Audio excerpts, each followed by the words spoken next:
ಆಕಾಶವನ್ನು ಜ್ಞಾನದಿಂದಲೂ ನಿರ್ಮಿಸಿರುವ ನೀನಲ್ಲವೇ, ಭೂಮಿಯನ್ನು ಕರುಣೆಯಿಂದಲೂ ಹಾಸಿದವನು ನೀನಲ್ಲವೇ. ಆಕಾಶವನ್ನು ಜ್ಞಾನದಿಂದಲೂ ನಿರ್ಮಿಸಿದವ ನೀನಲ್ಲವೇ, ಭೂಮಿಯನ್ನು ಕರುಣೆಯಿಂದಲೂ ಹಾಸಿದವನು ನೀನಲ್ಲವೇ. ನಿನ್ನ ಕೃಪೆಯ ಮೋಘವಾದದು, ನಿನ್ನ ಕೃಪೆಯ ಮೋಘವಾದದು.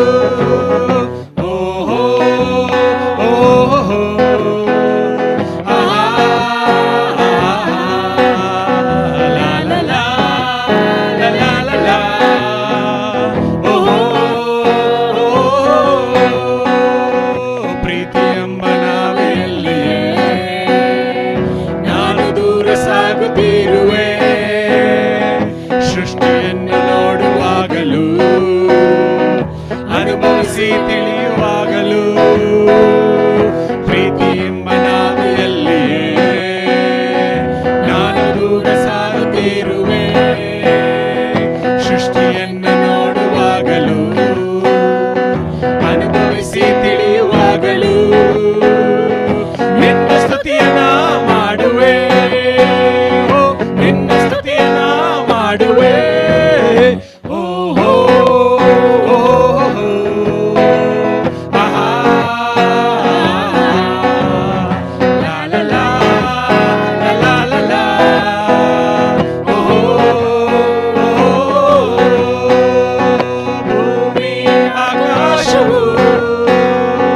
ಸಾಗರ ಸೂರ್ಯ ಚಂದ್ರರು ಗಗನದ ತಾರೆಗಳು ನಿನ್ನ ಪ್ರೀತಿ ಸಾರಿ ಹೇಳಿದೆವು.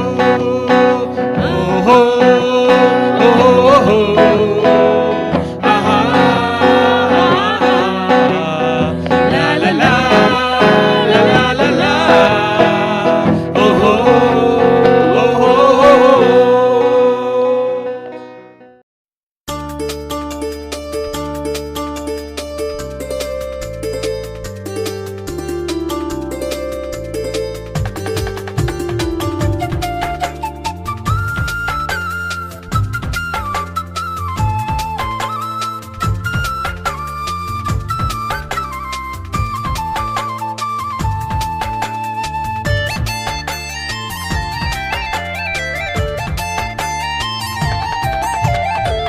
ಯೇಸು ನಾಮ ಅತಿಶಯ ನಾಮ, ಪಾಪಿಗೆ ಪದನಾಮ.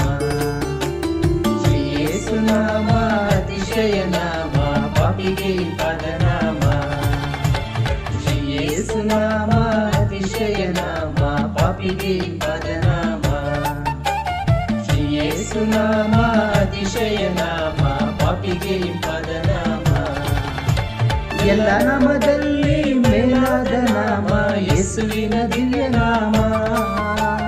ಎಲ್ಲ ನಾಮದಲ್ಲಿ ಮೇಲಾದ ನಾಮ ಯೇಸುವಿನ ದಿವ್ಯ ನಾಮ. ಸರ್ವ ಜನರೆಲ್ಲ ಅಡ್ಡ ಬಿದ್ದು ಸ್ತೋತ್ರ ಮಾಡಿ ಹರ್ಷದಿಂದ ಹಾಡೋ ನಾಮ. ಸರ್ವ ಜನರೆಲ್ಲ ಅಡ್ಡ ಬಿದ್ದು ಸ್ತೋತ್ರ ಮಾಡಿ ಹರ್ಷದಿಂದ ಹಾಡೋ ನಾಮ. ಶ್ರೀ ಯೇಸು ನಾಮ ಅತಿಶಯ ನಾಮ, ಪಾಪಿಗೆ ಪದನಾಮ. ಶ್ರೀ ಯೇಸು ನಾಮ ಅತಿಶಯ ನಾಮ, ಪಾಪಿಗೆ ಪದನಾಮ. ಪಾಪ ಪರಿಹಾರಕ್ಕಾಗಿ ಪಾಪಿಗಳ ಹುಡುಗಿ ಧರಣಿಗೆ ಬಂದ ನಾಮ. ಪಾಪ ಪರಿಹಾರಕ್ಕಾಗಿ ಪಾಪಿಗಳ ಹುಡುಗಿ ಧರಣಿಗೆ ಬಂದ ನಾಮ. ಪಾಪ ರಹಿತ ಜೀವಿತದ ಮಾದರಿಯ ತೋರಿಸಿದ ಪರಿಶುದ್ಧ ಪುಣ್ಯನಾಮ. ಪಾಪ ರಹಿತ ಜೀವಿತದ ಮಾದರಿಯ ತೋರಿಸಿದ ಪರಿಶುದ್ಧ ಪುಣ್ಯನಾಮ. ಶ್ರೀ ಯೇಸು ನಾಮ ಅತಿಶಯ ನಾಮ, ಪಾಪಿಗೆ ಪದನಾಮ. ಶ್ರೀ ಯೇಸು ನಾಮ ಅತಿಶಯ ನಾಮ, ಪಾಪಿಗೆ ಪದನಾಮ. ಬೆಳಕವಿಲ್ಲದಷ್ಟು ಪಾಪ ನನ್ನಿಂದ ತೆಗೆಯಲು ನನಗಾಗಿ ಬಂದ ನಾಮ. ಲೆಕ್ಕವಿಲ್ಲದಷ್ಟು ಪಾಪ ನನ್ನಿಂದ ತೆಗೆಯಲು ನನಗಾಗಿ ಬಂದ ನಾಮ. ಅನ್ಯವೆಂದು ತಳ್ಳದನ್ನ ಧನ್ಯನಾಗಿ ಮಾಡಬಂದ ಉನ್ನತದ ಪುಣ್ಯನಾಮ.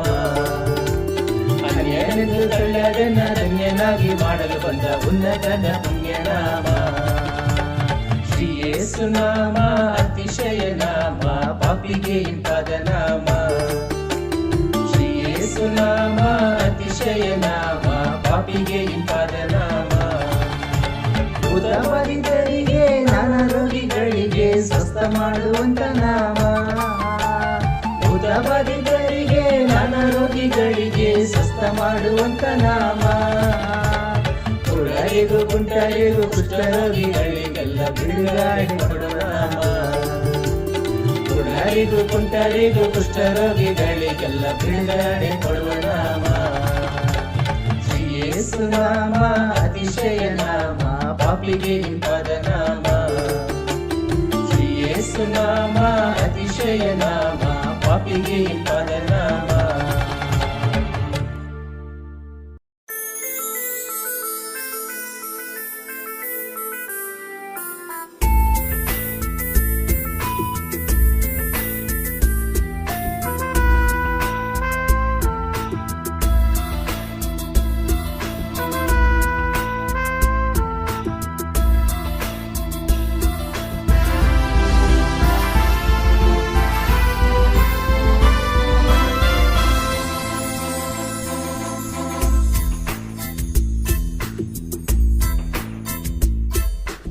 ಆಕಾಶದಲ್ಲಿ ಭೂಮಿಯಲ್ಲಿ ಇರುವವರು ನೀವೇ ನನ್ನಲ್ಲಿ ನನ್ನ ಬಾಳಲ್ಲಿ ಇರುವವರು ನೀವೇ ಆಕಾಶದಲ್ಲಿ ಭೂಮಿಯಲ್ಲಿ ಇರುವವರು ನೀವೇ ನನ್ನಲ್ಲಿ ನನ್ನ ಬಾಳಲ್ಲಿ ಇರುವವರು ನೀವೇ hallelujah hallelujah hallelujah hallelujah hallelujah hallelujah ನನ್ನ ಯೇಸು ರಾಜ hallelujah hallelujah hallelujah hallelujah hallelujah hallelujah ನನ್ನ ಯೇಸು ರಾಜ ಆಕಾಶದಲ್ಲಿ ಭೂಮಿಯಲ್ಲಿ ಇರುವವರು ನೀವೇ ನನ್ನಲ್ಲಿ ನನ್ನ ಬಾಳಲ್ಲಿ ಇರುವವರು ನೀವೇ ಆಕಾಶದಲ್ಲಿ ಭೂಮಿಯಲ್ಲಿ ಇರುವವರು ನೀವೇ ನನ್ನಲ್ಲಿ ನನ್ನ ಬಾಳಲ್ಲಿ ಇರುವವರು ನೀವೇ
ನಾನು ವಿಶ್ವಸಿಸ್ತೀನಿ ದೇವರು ನಿಮ್ಮನ್ನೆಲ್ಲರೂ ಆಶೀರ್ವದಿಸಿ ಚೆನ್ನಾಗಿಟ್ಟಿದ್ದಾರೆ ಅಂತ. ಸೊ ಇವತ್ತು ಬಂದ್ಬಿಟ್ಟು ನಾವು ಒಂದು ಒಳ್ಳೆ ವಿಷಯವನ್ನು ಈ ಪ್ರಪಂಚ ಆಳ್ತಾ ಇದೆ, ಆ ವಿಷಯವನ್ನು ಕಲಿತಾ ಇದ್ದೀವಿ. ಸೊ ಎರಡು ವಿಷಯ ಈ ಪ್ರಪಂಚದಲ್ಲಿ ಜನರು ಎಲ್ಲರೂ ಕಷ್ಟ ಪಡ್ತಾ ಇರೋ ವಿಷಯ, ಅದ್ರ ಬಗ್ಗೆನೇ ಇವತ್ತು ಕಲಿಯೋದು. ಅದು ಯಾವುದು, ಅದು ಏನದು ಗೆಸ್ ಮಾಡ್ಬೋದು?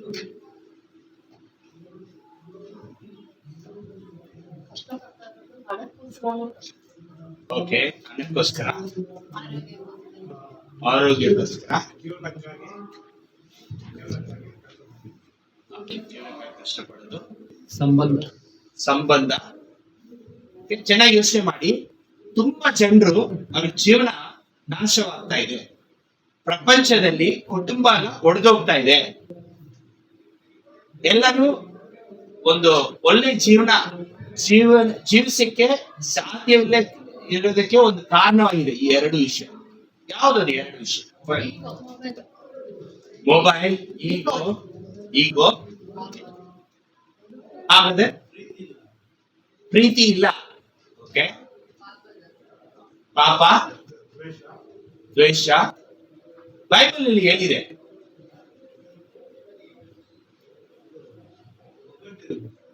ಒಗ್ಗಟ್ಟಿಲ್ಲದೆ ಇರೋದು.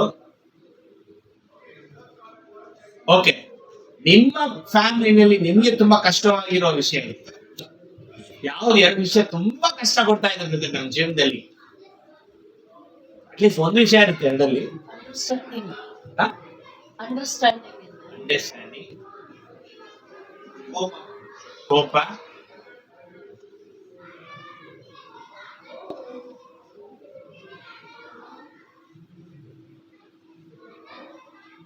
ಓಕೆ.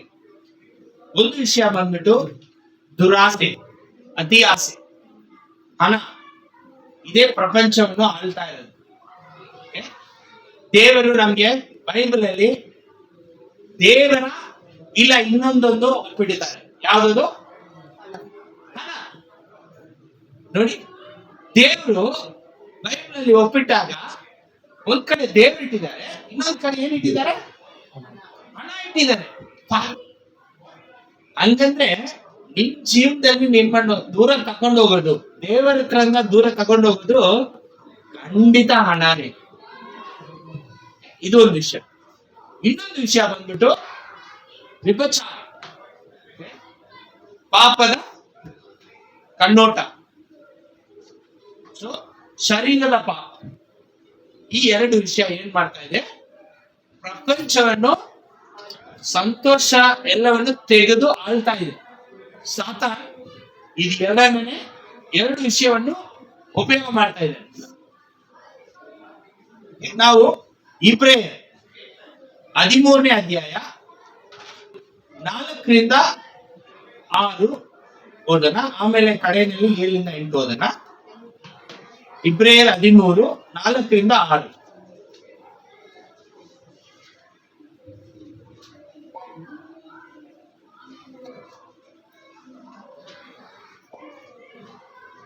Hebrews chapter 13 verse 4-6.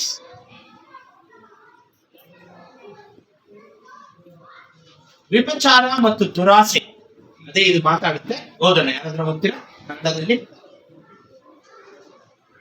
4-6. 13:4-6. ವಿವಾಹವು ಎಲ್ಲದರಲ್ಲಿಯೂ ಗೌರವವಾದದ್ದು, ಹಾಸಿಗೆಯು ನಿಷ್ಕಳಂಕವಾದದ್ದು ಆಗಿದೆ. ಆದರೆ ಜಾರರಿಗೂ ವ್ಯಭಿಚಾರಿಗಳಿಗೂ ದೇವರು ನ್ಯಾಯ ತೀರಿಸುವರು. ನಿಮ್ಮ ಸರಳತೆಯ ದುರ್ಭಾಷೆ ಇಲ್ಲದಿದ್ದರೆ ನಿಮಗಿರದಲ್ಲಿ ತೃಪ್ತರಾಗಿರ್ಲಿ. ಯಾಕೆಂದರೆ ನಾನು ನಿನ್ನನ್ನು ಎಂದಿಗೂ ಕೈ ಬಿಡುವುದಿಲ್ಲ, ಇಲ್ಲವೇ ತೊರೆಯುವುದಿಲ್ಲ ಎಂದು ಹೇಳಿದ್ದಾನೆ. ಆದುದರಿಂದ ಕರ್ತನು ನನ್ನ ಸಹಾಯಕನು, ಭಯಪಡಲು ಮನುಷ್ಯರು ನನಗೆ ಏನು ಮಾಡಾನು ಎಂದು ನಾವು ಧೈರ್ಯವಾಗಿ ಹೇಳಬಲ್ಲರು. ಇಲ್ಲಿ ಬಂದ್ಬಿಟ್ಟು ಎರಡು ಪಾಪವನ್ನು ಮಾತಾಡ್ತಾ ಇದೆ. ಯಾವ್ದು ಎರಡು ಪಾಪ? ವಿಚಾರ ಮತ್ತು ದುರಾಸೆ, ಗ್ರೀಡಿ, ಅಡಲ್ಟ್ರಿ. ಸೊ ಇವತ್ತು ನಾವು ವಚನದಿಂದ 2 ವಿಷಯಕ್ಕೆ ಕಲಿಯೋಣ. ನಾವು ಜೀವಿಸುವ ಈ ಲೋಕ ಯಾವ ತರ ಲೋಕ ಅಂದ್ರೆ, ಎಲ್ಲ ಬಂದ್ಬಿಟ್ಟು ಈಗ ಬೇಕು, ಸ್ವಲ್ಪ ಹೊತ್ತಲ್ಲಿ, ಆಮೇಲೆ ಏನ್ ಮಾಡ್ಬೇಕು, ಈಗ ಒಂದು ಬೇಕು, ಇನ್ನು ಸ್ವಲ್ಪ ಹೊತ್ತಾದ್ಮೇಲೆ ಏನ್ ಬೇಕು, ಏನ್ ಮಾಡ್ತೀವಿ, ಅದಕ್ಕೆ ಮೇಲೆ ಬೇಕು, ಇದ್ದಿದ್ದು ಅಲ್ಲೇ ಏನ್ ಮಾಡ್ತೀವಿ, ಅದಕ್ಕೆ ಅಂತ ಆ, ಒಂದ್ ಕಡೆ ನೀವೇನ್ ಕೆಲಸ ಬಿಸಾಡ್ತೀರಿ. ಎಷ್ಟು ಜನ ನೀವು ಬಂದ್ಬಿಟ್ಟು ಬಾಟಲ್ ನೀರ್ ತಂದಿದ್ದೀರಾ ಅಂಗಡಿಯಲ್ಲಿ ಹೋಗ್ಬಿಟ್ಟು ಹಣ ಕೊಟ್ಟು? ಎಷ್ಟು ಜನ ಬಾಟಲ್ ಅನ್ನು ಇನ್ನೂವರೆಗೂ ಮನೆಯಲ್ಲಿ ಇಟ್ಟಿದ್ದೀರಾ? ಇದೆಲ್ಲ ಏನ್ ಮಾಡ್ತೀರಾ? ಬಿಸಾಡ್ಬಿಡ್ತೀವಿ. ಅಷ್ಟು ಮುಖ್ಯವಾದ ನೀರನ್ನು ಒಂದು ಬಾಟಲ್ ಇಟ್ಟಿರೋದನ್ನ ನಾವು ತಕೊಂಡು ಹಣ ಕೊಟ್ಟು ಅದಾದ್ಮೇಲೆ ಏನಾಗ್ತೀವಿ, ಕುಡ್ದಾದ್ಮೇಲೆ ಬಿಸಾಡ್ತೀವಿ. ಬ್ರೇಕ್ಫಾಸ್ಟ್ ಹೋಗಿ ಒಂದು ಫಾಸ್ಟ್ ಫುಡ್ ಎಲ್ಲ ತಗೊಳ್ತೀವಿ, ಊಟ ಮಾಡ್ಬಿಟ್ಟು ಬಿಸಾಡ್ತೀವಿ. ಸೊ ಮೊಬೈಲ್ ತಗೊಳ್ತೀವಿ, ಸ್ವಲ್ಪ ದಿವಸ ಆದ್ಮೇಲೆ ಏನ್ ಮಾಡ್ತೀವಿ, ಬೇರೆ ಮೊಬೈಲ್ ತಗೊಳ್ತೀವಿ, ಅಲ್ಲೇ ಮೊಬೈಲ್ ಏನ್ ಮಾಡ್ತೀವಿ, ಬಿಸಾಡ್ಬಿಡ್ತೀವಿ. ಶರ್ಟ್ ತಗೊಳ್ತೀವಿ, ಒಳ್ಳೆ ಪ್ಯಾಂಟ್ ತಗೊಳ್ತೀವಿ, ಡ್ರೆಸ್ ತಗೊಂಡು ಸ್ವಲ್ಪ ದಿವಸ ಆದ್ಮೇಲೆ ಒಳ್ಳೆ ಸ್ಯಾರಿ ತಗೊಳ್ತೀವಿ, ಏನ್ ಮಾಡ್ತೀವಿ, ಆಮೇಲೆ ಬಿಸಾಡ್ತೀವಿ. ಸೊ ದಿನನಿತ್ಯ ನಾವು ಇರುವ ಪ್ರಪಂಚದಲ್ಲಿ ನಾವು ಜೀವನ ಹೆಂಗಿದೆ ಅಂದ್ರೆ, ಏನಾದ್ರು ತಕೊಂಡ್ರೆ ನಾವು ಬಿಸಾಡ್ಬಿಡ್ತೀವಿ. ಆದ್ರೆ ಒಂದು 30-40 ವರ್ಷ ಹಿಂದೆ ಯೋಚನೆ ಮಾಡಿದ್ರೆ ಯಾರು ಏನು ಬಿಸಾಡ್ತಾ ಇಲ್ಲ. ಒಂದು ಸೈಕಲ್ ಇಟ್ಟಿದ್ರೆ ಎಷ್ಟು ವರ್ಷ ಇಡ್ತಾ ಇದ್ರು? ಒಂದು ಜೀವನ ಪೂರ್ತಿ 20 ವರ್ಷ ಇಡ್ತಾ ಇದ್ರು. ಒಂದು ಕಾರ್ ತಕೊಂಡ್ರೆ 20 ವರ್ಷ ಇಟ್ಕೊಂತಾ ಇದ್ರು. ಒಂದು ಡ್ರೆಸ್ ತಕೊಂಡ್ರೆ ಇದು ನಮ್ಮ ಅಪ್ಪ ಹಾಕಿದ್ದು, ಇದು ನಮ್ಮ ತಾಯಿ ಹಾಕಿದ್ದು ಅವ್ರ ಮದುವೆಗೆ, ಆ ಸ್ಯಾರಿ ಇಟ್ಟಿದೀವಿ, ಇದು ನಾನು ಹಾಕೊಂತೀನಿ, ನಮ್ಮ ಮಗಳಿಗೂ. ಆ ತರ ಒಂದು ಪ್ರಪಂಚದಲ್ಲಿ ಇದ್ವಿ. ಈಗ ಇರುವ ಪ್ರಪಂಚ ಏನಾಗಿದೆ ಅಂದ್ರೆ, ತಗೊಳ್ಳೋದು ಬಿಸಾಡು, ತಗೊಳ್ಳೋದು ಬಿಸಾಡು. ಈ ತರ ಪ್ರಪಂಚದಲ್ಲಿ ನಾವು ನಮ್ಮ ದಾಂಪತ್ಯ ಜೀವನ ಕೂಡ ಈ ತರ ಮಾಡಿದ್ವಿ. ಮದುವೆ ಮಾಡೋದು, ಆಮೇಲೆ ಏನು ಮಾಡೋದು, ಬಿಸಾಡು. ನಾವು ನಮ್ಮ ಸಭೆಯಲ್ಲಿ ಓಕೆ ಪರವಾಗಿಲ್ಲ, ದೇವರ ಕೃಪೆಯಿಂದ ತುಂಬಾ ಚೆನ್ನಾಗಿದೆ. ಪ್ರಪಂಚದಲ್ಲಿ ಈ ತರ ಇಲ್ಲ. ತುಂಬಾ ಜನ ಬಿಸಾಡ್ಕೊಂಡು, ಬಟ್ ನಾವು ನಮ್ಮ ಜೀವನದಲ್ಲಿ ದಂಪತಿಯಾಗಿರುವಾಗ ನಾವು ಬಿಸಾಡ್ತಾ ಇಲ್ಲ, okay fine, no problem.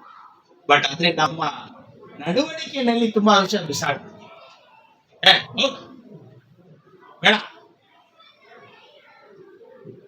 So ಆ ತರ ನಾವು ದಾಂಪತ್ಯ ಜೀವನವನ್ನು ಮಾಡಿದ್ರೆ ನಮ್ಮ ಪ್ಯೂರಿಟಿ ಹೆಂಗಂದ್ರೆ, ನಮ್ಮ ಜೀವನ ದೇವರಿಗೆ ವಿರೋಧವಾದ ಆ ದೊಡ್ಡ ಪಾಪವನ್ನು ಮಾಡಿ ನಾವು ದೂರ ಹೋಗ್ಬಿಡ್ತೀವಿ. ಏನದು? ಬೈಬಲ್ ಅಲ್ಲಿ ತುಂಬಾ ವಿಷಯದಲ್ಲಿ ತುಂಬಾ ಖಂಡಿತವಾಗಿ ಹೇಳ್ತಾ ಇದೆ, ನಾವು ವಿಭಚಾರದಿಂದ ದೂರ ಇರ್ಬೇಕು. ವಿಭಚಾರದಿಂದ ದೂರ ಇರ್ಬೇಕಂದ್ರೆ ಏನ್ ಮಾಡ್ಬೇಕು? ಹಸ್ಬೆಂಡ್ ಅಂಡ್ ವೈಫ್ ರಿಲೇಶನ್ಶಿಪ್ ಚೆನ್ನಾಗಿರ್ಬೇಕು. ದೇವರು ಏನ್ ಮಾಡಿದ್ರು? ಹಸ್ಬೆಂಡ್ ಮತ್ತೆ ವೈಫ್ ಹಿಂಗ್ ತಂದ್ರು. Genesis chapter 2:22-23. ಮೊದಲನೇ ಪುಸ್ತಕ ಆದಿಕಾಂಡ 2ನೇ ಅಧ್ಯಾಯ 22-23.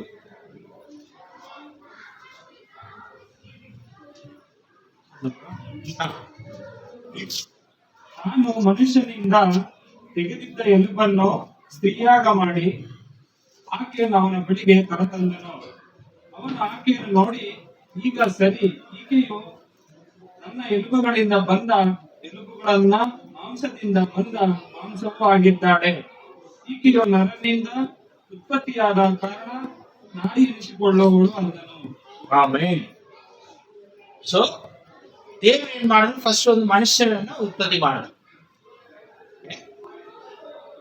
ಆಮೇಲೆ ಅವರಿಗೆ ಒಂದು ಜೊತೆಯನ್ನು ದೇವರು ಮಾಡುವಾಗ ಎಲ್ಲಿಂದ ಮಾಡಿದ್ರು? ಎಲುಬಿಂದ ಮಾಡಿದ್ರು.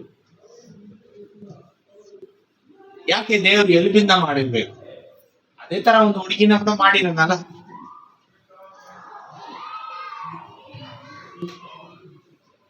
ದೇವರು ಎಲುಬಿಂದ ಮಾಡಿದ್ರು ಯಾಕಂದ್ರೆ ಇಬ್ರು ಒಂದು, ಗಂಡ ಹೆಂಡತಿ ಬಂದ್ಬಿಟ್ಟು ಇಬ್ರು ಏನೋ ಒಂದು. ಎಷ್ಟು ಜನ ನೀವು ಬಂದ್ಬಿಟ್ಟು ವಿಶ್ವಾಸ ಮಾಡ್ತೀರ ನಾವು ಗಂಡ ಹೆಂಡತಿ ಇಬ್ರು ಒಬ್ರು ಅಂತ? ಇಲ್ಲ ಬ್ರದರ್, ಅವ್ರು ಬೇರೆ ನಾನ್ ಬೇರೆ, ಅವ್ರ ಸ್ಯಾಲ್ರಿ ಬೇರೆ ನನ್ ಸ್ಯಾಲ್ರಿ ಬೇರೆ, ಅವ್ರ ಕೆಲ್ಸ ಬೇರೆ ನನ್ ಕೆಲ್ಸ ಬೇರೆ, ಇರೋದು ಒಂದೇ ಮನೆ, ನಾನ್ ನನ್ ಜೀವನ ಜೀವಿಸ್ಬೇಕು, ಅವ್ರ ಜೀವನ ಜೀವಿಸ್ಬೇಕು. ಅದು ತಪ್ಪು. ತುಂಬಾ ಕಷ್ಟ ಆಕ್ಚುಲಿ ಹಸ್ಬೆಂಡ್ ಅಂಡ್ ವೈಫ್ ದಂಪತಿಯಾಗಿ ಅದೇ ಮನೆಯಲ್ಲಿ ಎಲ್ಲವನ್ನು ಒಬ್ರಿಗೊಬ್ರು ಬಿಟ್ಕೊಟ್ಟು ಜೀವನ ಮಾಡೋದು. ನಮ್ಮ ಸಭೆಯಲ್ಲಿ ತುಂಬಾ ಜನರು ಎಲ್ಲ ಒಬ್ರಿಗೊಬ್ರು ಬಿಟ್ಕೊಂಡು ಇಷ್ಟು ವರ್ಷ ಏನ್ ಮಾಡಿದ್ರ ಒಟ್ಟಾಗಿ ಜೀವನ ಮಾಡ್ತಾ ಇದ್ದಾರೆ. ನಿಮ್ಮೆಲ್ಲರಿಗೆ ಒಂದು ಚಪ್ಪಾಳೆ.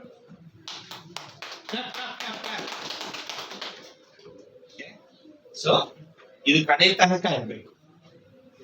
ಇದು ಬಂದ್ಬಿಟ್ಟು ನಾನೇನಿದ್ದು ಬೇರೆ, ನಮ್ಮ ಸಭೆಯಲ್ಲಿ ಯಾರು ಹೇಳಿದ್ವಲ್ಲ, ಇದು ದೇವರ ಚಿತ್ತ. ದೇವರು ಮನುಷ್ಯನನ್ನು ಮಾಡಿದ ಮೇಲೆ ಆ ಹೆಂಗಸನ್ನು ಎಲ್ಲಿಂದಾನೇ ಮಾಡಿದ್ರು. 24ನೇ ವಚನ. ಈ ಕಾರಣದಿಂದ ಪುರುಷನು ತಂದೆ ತಾಯಿಗಳನ್ನು ಬಿಟ್ಟು ತನ್ನ ಹೆಂಡತಿಯನ್ನು ಸೇರಿಕೊಳ್ಳುವನು, ಅವರಿಬ್ಬರು ಒಂದೇ ಶರೀರವಾಗಿರುತ್ತಾರೆ. ಅವರಿಬ್ಬರು ಒಂದೇ ಶರೀರವಾಗಿರ್ಬೇಕು. ಏನು ತಂದೆ ತಾಯಿನೆಲ್ಲವನ್ನು ಬಿಟ್ಟು ಅವರು ಒಟ್ಟಾಗಿ ದಾಂಪತ್ಯವಾಗಿ ಹೆಂಡತಿ ಜೊತೆ ಒಂದಾಗಿ ಜೀವನ ಮಾಡ್ಬೇಕು. ಇದು ಬಂದ್ಬಿಟ್ಟು ದೇವರ ಚಿತ್ತ.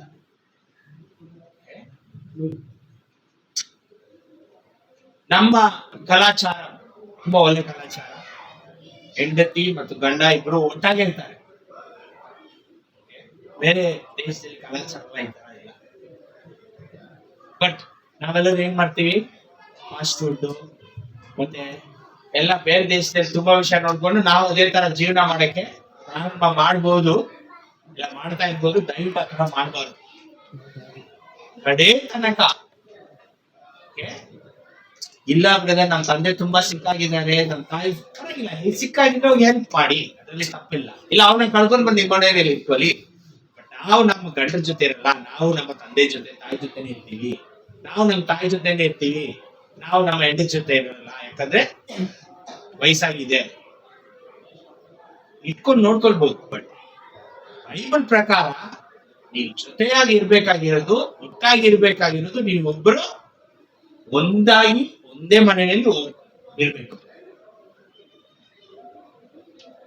ಪಾಲ್ ಎಫೆಸಿಯನ್ 5:5-6 ಅಂತಾರೆ,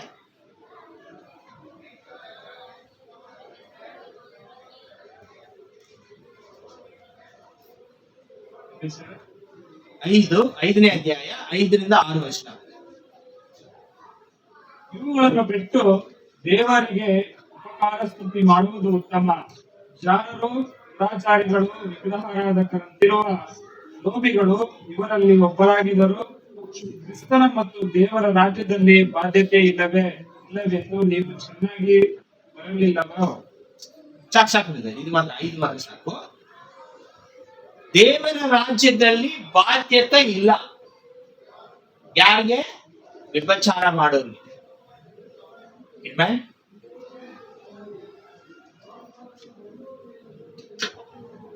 ಇಲ್ಲ ಬ್ರದರ್, ನಾನು ತಪ್ಪು ಮಾಡಿದ್ದೀನಿ, ಚೇಂಜ್ ಆಗಿದೆ, ಪ್ರೈಸ್ ಅಲ್ಲ.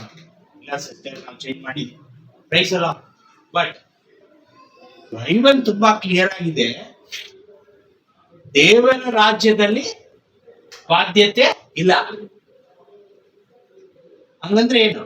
ದೇವರ ರಾಜ್ಯದಲ್ಲಿ ನಾವು ಇಲ್ಲ ಅಂತ ಅರ್ಥ. ಯಾಕೆ? ಒಬ್ರು ಬಂದ್ಬಿಟ್ಟು ದೊಡ್ಡ ಪಾಪ, ವಿಭಚಾರ, ಆತನ ಪಾಪವನ್ನು ಮಾಡಕ್ಕೆ ಯಾಕೆ ಕಾರಣ? ಏನ್ ಕಾರಣ? ಕ್ವಶನ್ ಕೇಳ್ತಾ ಇದ್ದೀನಿ. ದುರಾಸೆ. ಒಬ್ರು ದೊಡ್ಡ ಪಾಪ ಮಾಡ್ತಾರೆ, ಹಸ್ಬೆಂಡ್ ಇಲ್ಲ ವೈಫ್. ಒಬ್ಬರ ರಿಲೇಶನ್ಶಿಪ್ ಬಿಟ್ಬಿಟ್ಟು ಇನ್ನೊಬ್ಬರ ಹತ್ರ ರಿಲೇಶನ್ಶಿಪ್ ಇಟ್ಕೊಳ್ತಾರೆ, ತಪ್ಪಾದ ರೀತಿಯಲ್ಲಿ ಇದು ಮಾಡ್ತಾರೆ. ಅದಕ್ಕೆ ಏನ್ ಕಾರಣ? ಯಾರ ಕಾರಣ? ಏನೆಲ್ಲ ಕಾರಣ ಇರ್ಬೋದು? ಒಂದು ದೇವರ ಭಯ. ದೇವರ ಭಯ ಇಲ್ಲದು ಒಂದು ವಿಷಯ. ಇಲ್ಲ ಗಂಡನ ಹತ್ರ ಸ್ಯಾಟಿಸ್ಫ್ಯಾಕ್ಷನ್ ಇರುತ್ತೆ. ಹಸ್ಬೆಂಡ್ ವೈಫ್ ರಿಲೇಶನ್ಶಿಪ್ ಸರಿ ಇಲ್ಲ ಅದಿರುತ್ತೆ.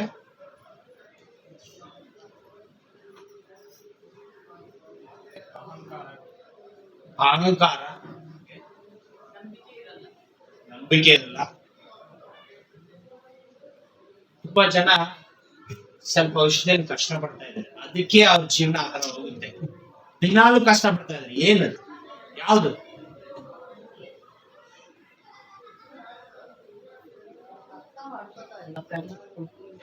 ಅರ್ಥ ಮಾಡ್ಕೊಂತ ಇಲ್ಲ. ಬಟ್ ಒಬ್ರು ಬಂದ್ಬಿಟ್ಟು ಸುಮ್ನೆ ಹೋಗ್ಬಿಟ್ಟು ದೊಡ್ಡ ತಪ್ಪು ಮಾಡೋದಿಲ್ಲ. ಅದಕ್ಕೆ ಮುಂಚೆ ತುಂಬಾ ವಿಷಯ ನಡೆಯುತ್ತೆ, ಅವ್ರ ಜೀವನ ತರ ಇರುತ್ತೆ. ಏನೆಲ್ಲ ವಿಷಯ ಅದು? ಯಾರ ಮಾತು ಕೇಳಬೇಕು, ಯಾರ ಮಾತು ಕೇಳಲ್ಲ. ಅವ್ರಿಗೆ ಮಾಡಿದ್ದೆ ಸರ್, ಏನಾಗಿದೆ? ನಾನು ಎಂಬ ಅಹಂಕಾರ. ಓಕೆ, ಮಾಡಿದ್ದೆ ಸರಿ, ನಾನ್ ಮಾಡಿದ್ದೆ ಸರಿ.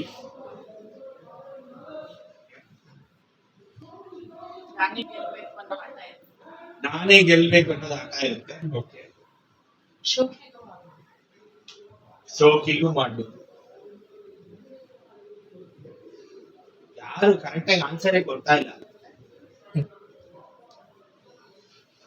ಯಾಕೆ ಒಂದು ಮನುಷ್ಯ ಇಲ್ಲ ಮನುಷ್ಯ ಅವರ ಒಳ್ಳೆ ಸಂಬಂಧವನ್ನು ಬಿಟ್ಟು ಬೇರೆ ಸಂಬಂಧಕ್ಕೆ ಹೋಗ್ಬಿಟ್ಟು ತಪ್ಪಾದ ವಿಭಚಾರ ಮಾಡಿ ದೇವರಿಗೆ ವಿರೋಧವಾಗಿ ದೇವರ ರಾಜ್ಯದಲ್ಲಿ ಅವರಿಗೆ ಜಾಗನೇ ಇಲ್ಲದೆ ತರ ಜೀವಿಸ್ತಾರೆ? ದೇವರಿಲ್ಲ. ಓಕೆ, ದೇವರ ಭಯ ಇಲ್ಲ. ಗಂಡ ಹೆಂಡತಿ ಅರ್ಥ ಆಗ್ಲಿಲ್ಲ. ಗಂಡ ಹೆಂಡತಿ ಸಂಬಂಧ ಸರಿಯಾಗಿಲ್ಲ. ಓಕೆ,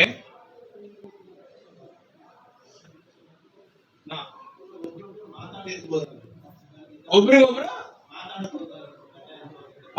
ಮಾತಾಡ್ದು ಬರ್ತಾ ಇತ್ತು.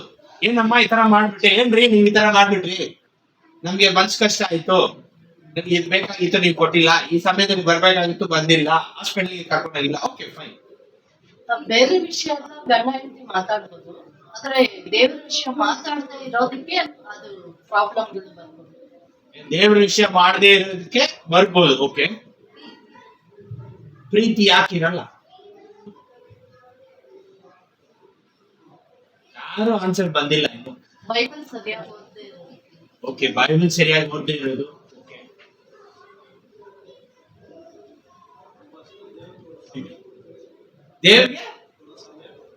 ದೇವರಿಗೆ ಕೊಡೋ ಸಮಯ ದೇವರಿಗೆ ಕೊಡ್ಬೇಕು. ದೇವರ ದೇವ್ರ ಮೇಲೆ ನಂಬಿಕೆ ಇಲ್ಲ. ಓಕೆ, ದೇವರ ಅರಿತು ಅವ್ರು ಜೀವನ ಮಾಡಲಿಲ್ಲ, ದೇವರ ಅರಿತು ಜೀವನ ಮಾಡಿಲ್ಲ.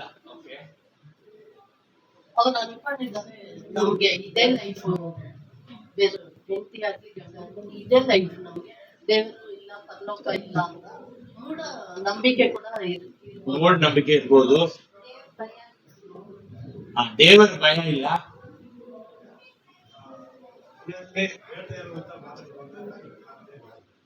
ಬೇಡದೇ ಇರೋ ಮಾತು ಯಾಕೆ ಬರುತ್ತೆ? ಅದಕ್ಕೆ ಮುಂಚೆ ಒಂದು ವಿಷಯ ಆಗುತ್ತೆ. ದೇವ್ರ ವಾಕ್ಯ ಸರಿ ಅರ್ಥ ಮಾಡ್ಕೊಂಡಿರಲ್ಲ. ಮಿಸ್ಅಂಡರ್ಸ್ಟ್ಯಾಂಡಿಂಗ್. ಇದೆಲ್ಲ ಬಂದು ನೀವ್ ಹೇಳಿದ್ರಲ್ಲ ಮೇಲೋಟದ ವಿಷಯ, ಡೀಪ್ ಇನ್ಸೈಟ್ ವಿಷಯ ಇದೆ. ಏನು ಅರ್ಥ ಇಲ್ಲ? ಬಿಟ್ಕೊಡತ್ತಾ ಇಲ್ಲ.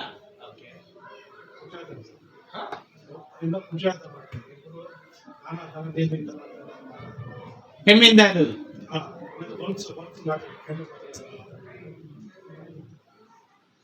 ಒಂದೇ ಶರೀರ ಅರ್ಥ ಮಾಡದೇ ಇರೋದು. ಫಸ್ಟ್ ಮುಖ್ಯ ಏನಂದ್ರೆ ಮನುಷ್ಯ ಇಲ್ಲ ಮನುಷ್ಯ ಅವ್ರು ಬಂದ್ಬಿಟ್ಟು ಅವರ ಜೀವನವನ್ನು ಪ್ರಪಂಚದಲ್ಲಿ ಸಮಯವನ್ನು ಕಲಿಸ್ತಾರೆ. ಹೆಂಗ್ ಮಾಡ್ತಾರೆ ಅಂದ್ರೆ, ತುಂಬಾ ಜನ ಬಂದ್ಬಿಟ್ಟು ಮೈಟ್ ಬಿ ಮೊಬೈಲ್ ಇಂದ ಬೇಡದಿರೋ ಹುಡುಗಿನೆಲ್ಲ ನೋಡ್ತಾ ಇರ್ಬೋದು. ಅದು ವಿಭಚಾರದ ಫಸ್ಟ್ ಅಲ್ಲೇ ಸ್ಟೆಪ್ ಸ್ಟಾರ್ಟ್ ಆಗುತ್ತೆ. ಅದೇ ತರ ಹುಡುಗಿನ ಕೂಡ ಬೇಡದೇ ಇರೋದೆಲ್ಲ ನೋಡು. ಅದೇ ತರ ಬೇಡದೇ ಇರೋರ ಹತ್ರ ಮಾತಾಡುದು.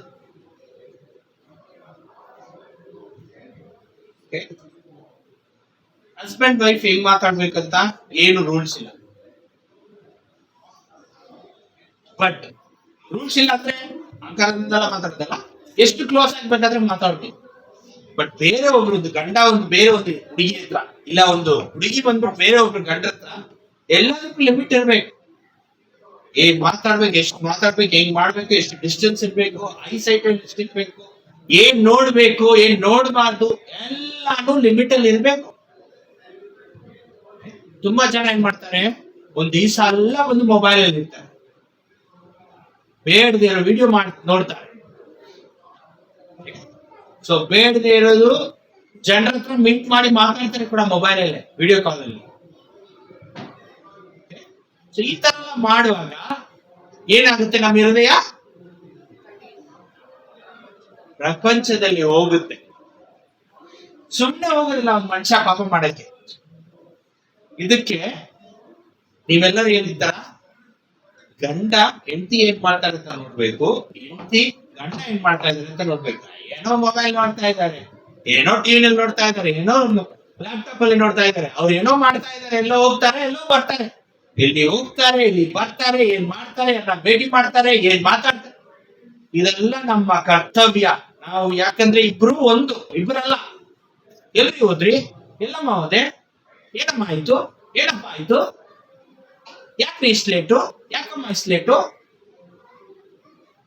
ಇದೆಲ್ಲ ಕೇಳ್ಬೇಕು. ಯಾರು ಬಂದು ಕೇಳ್ಬೇಕು? ಚರ್ಚ್ ಲೀಡರ್ ಬಂದು ಕೇಳ್ಬೇಕಾ? ಇಲ್ಲ ನಿನ್ ತಂದೆ ತಾಯಿ ಬಂದು ಕೇಳ್ಬೇಕಾ? ಇಲ್ಲ, ನಾವು ಕೇಳ್ಬೇಕು. ಅದರಿಂದ ಅವ್ರಿಗೆ ಮನ್ಸು ಬೇಜಾರಾದ್ರೂ ಪರವಾಗಿಲ್ಲ, ಒಳ್ಳೆ ರೀತಿಯಲ್ಲಿ ಕೇಳೋದು. These are the things. ಇದೆಲ್ಲ ವಿಷಯವು ನಮ್ಮನ್ನು ಬೇರೆ ಕಡೆ ಹೋಗದೆ ಇರೋದಕ್ಕೆ ಕಾಪಾಡುತ್ತೆ. ಒಂದ್ ಮನುಷ್ಯ ಇಲ್ಲ ಒಂದ್ ಮನುಷ್ಯ ಒಂದ್ ದಿವಸ ಎಲ್ಲ ತಪ್ಪಾದ ವಿಷಯವನ್ನು ನೋಡ್ತಾ ಇದ್ರೆ ಮನೆಯಲ್ಲಿರುವ ಹೆಂಡತಿ ಇಲ್ಲ ಗಂಡ ಮೇಲೆ ಕಣ್ಣೋಟ ಹೋಗ್ಬಿಡುತ್ತೆ, ಪ್ರೀತಿ ಹೋಗ್ಬಿಡುತ್ತೆ. ಯಾಕೆ? ಏನ್ ತುಂಬಿದೆ ಅವನಿಗೆ?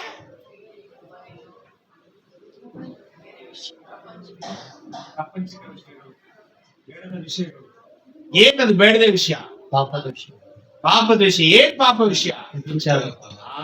ವಿಭಚಾರದ ಪಾಪ ತುಂಬಿದೆ. ಫಸ್ಟ್ ಯಾರು ಬಂದ್ಬಿಟ್ಟು ಹಂಗೆ ಸುಮ್ಮನೆ ಹೋಗ್ಬಿಡೋದಿಲ್ಲ.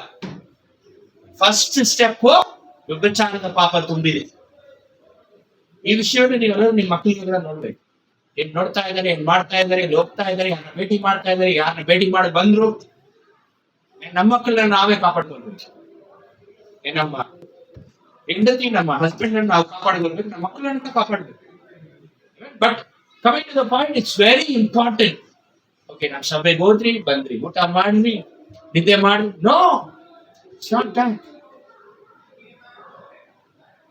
ಹಸ್ಬೆಂಡ್ ವೈಫ್ ರಿಲೇಶನ್ಶಿಪ್ ಹೆಂಗಿರ್ಬೇಕಂದ್ರೆ, ಒಬ್ರಿಗೊಬ್ರು ಮಾಡೋ ತಪ್ಪು ಕೂಡ ಓಪನ್ ಆಗಿ ಮಾತಾಡೋ ತರ ಇದ್ರೆ ಅದು ತುಂಬಾ ಒಳ್ಳೇದು. ಸ್ವಲ್ಪ ಜನರಿಗೆ ತೆಗೆಯಕ್ಕಾಗಲ್ಲ. ಅಯ್ಯೋ ನಾನು ತಪ್ಪಾಗಿ, ಅಯ್ಯೋ ನೀನ್ ಆ ತರನ, ನೀನ್ ಈ ತರನ. ಬಟ್ ತುಂಬಾ ಮುಖ್ಯ ಏನಂದ್ರೆ, ನಾವು ವಿಭಚಾರ ಪಾಪ ಯಾವ್ದೆಲ್ಲ ನಮ್ಮ ಹತ್ರ ಬರುತ್ತೋ ಅದೆಲ್ಲ ದೂರ ತಳ್ಳಿಡ್ಬೇಕು. ಅದೇನು ಇದ್ರಲ್ಲಿ ಇನ್ನೊಂದು ನೆಕ್ಸ್ಟ್ ವಚನ ಓದಿಬಿದೆ, 6 ಓದಿಬಿದೆ. ಎಫೆಸಿಯರ್ 5:6 ಓದಿ. ಹುರುಳಿಲ್ಲದ ಮಾತುಗಳನ್ನಾಡುವವರಿಗೆ ಕಿವಿಗೊಟ್ಟು ಮೋಸ ಹೋಗಬೇಡಿರಿ. ಅಂತ ಕೃತ್ಯಗಳ ನಿಮಿತ್ತದಿಂದ ದೇವರ ಕೋಪವು ಆತನಿಗೆ ವಿಧೇಯರಾಗುವವರ ಮೇಲೆ ಬರುತ್ತದೆ. ಯಾವ ಮಾತುಗಳು? ಸತ್ಯ ಇಲ್ಲದ, ಉರುಳಿಲ್ಲದ ಮಾತುಗಳು. ಉರುಳಿಲ್ಲದ ಮಾತುಗಳು.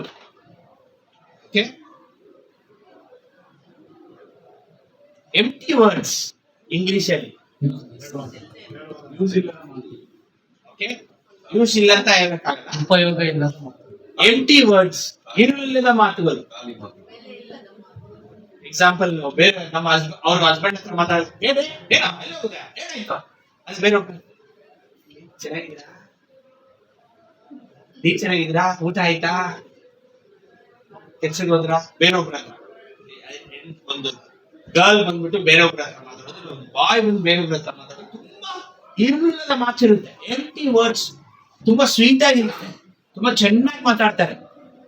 ಆ ತರ ಮಾತಿಗೆ ನೀವು ಬೀಳ್ಬಾರ್ದು, ನಾವು ಯಾರು ಬೀಳ್ಬಾರ್ದು.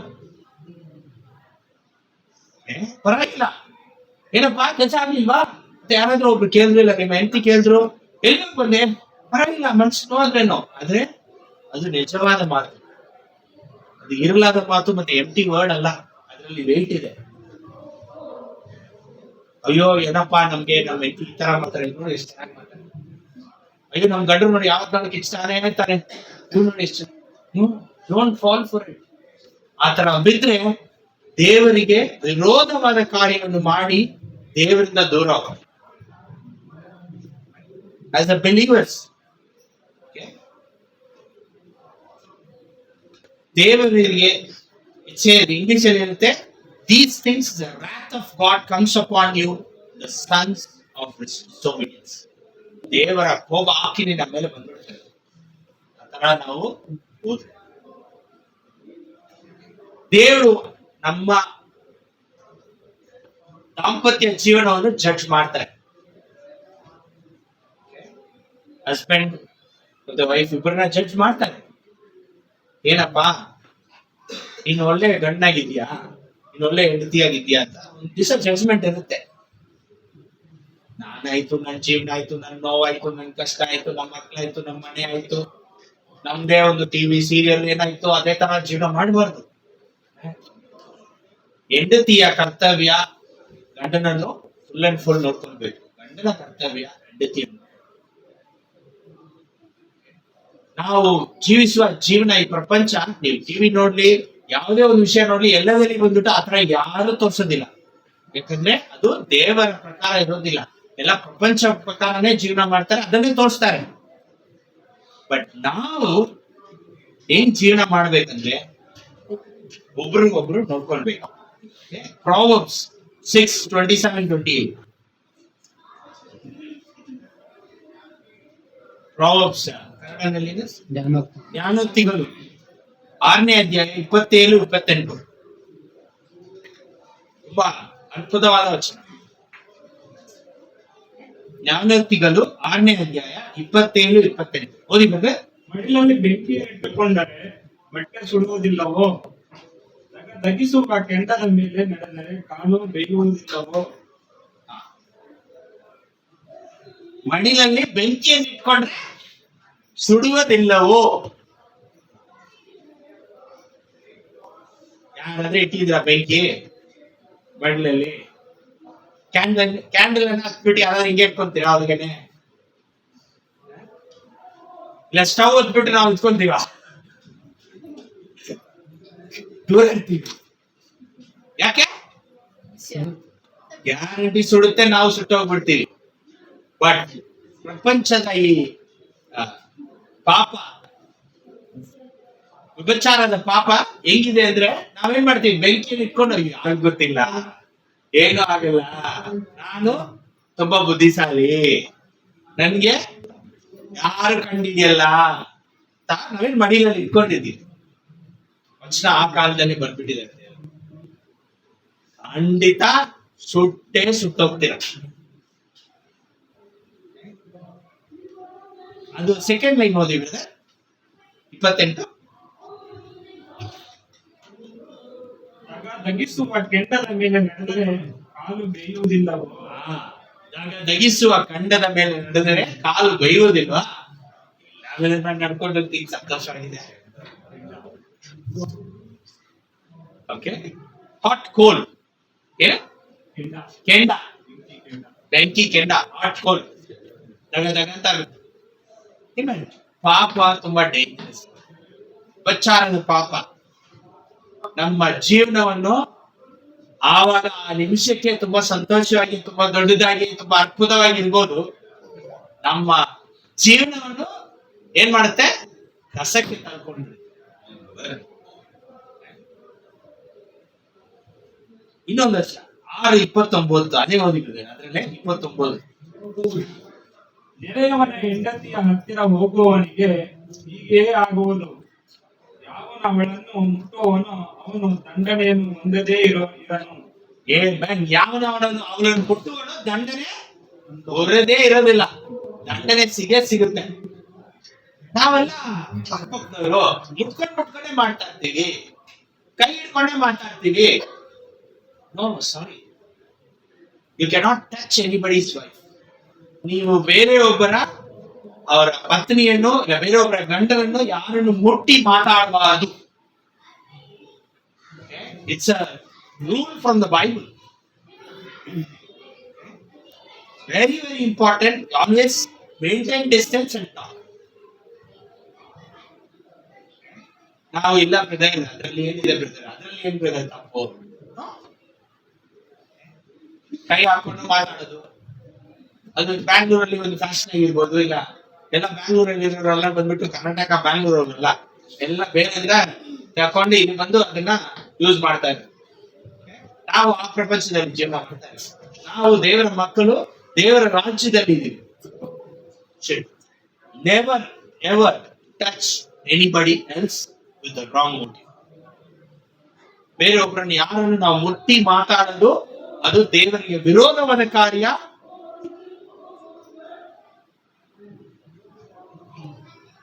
Whoever touches us shall not be innocent. ಅವರನ್ನು ದೇವರು ಬಿಡೋದಿಲ್ಲ.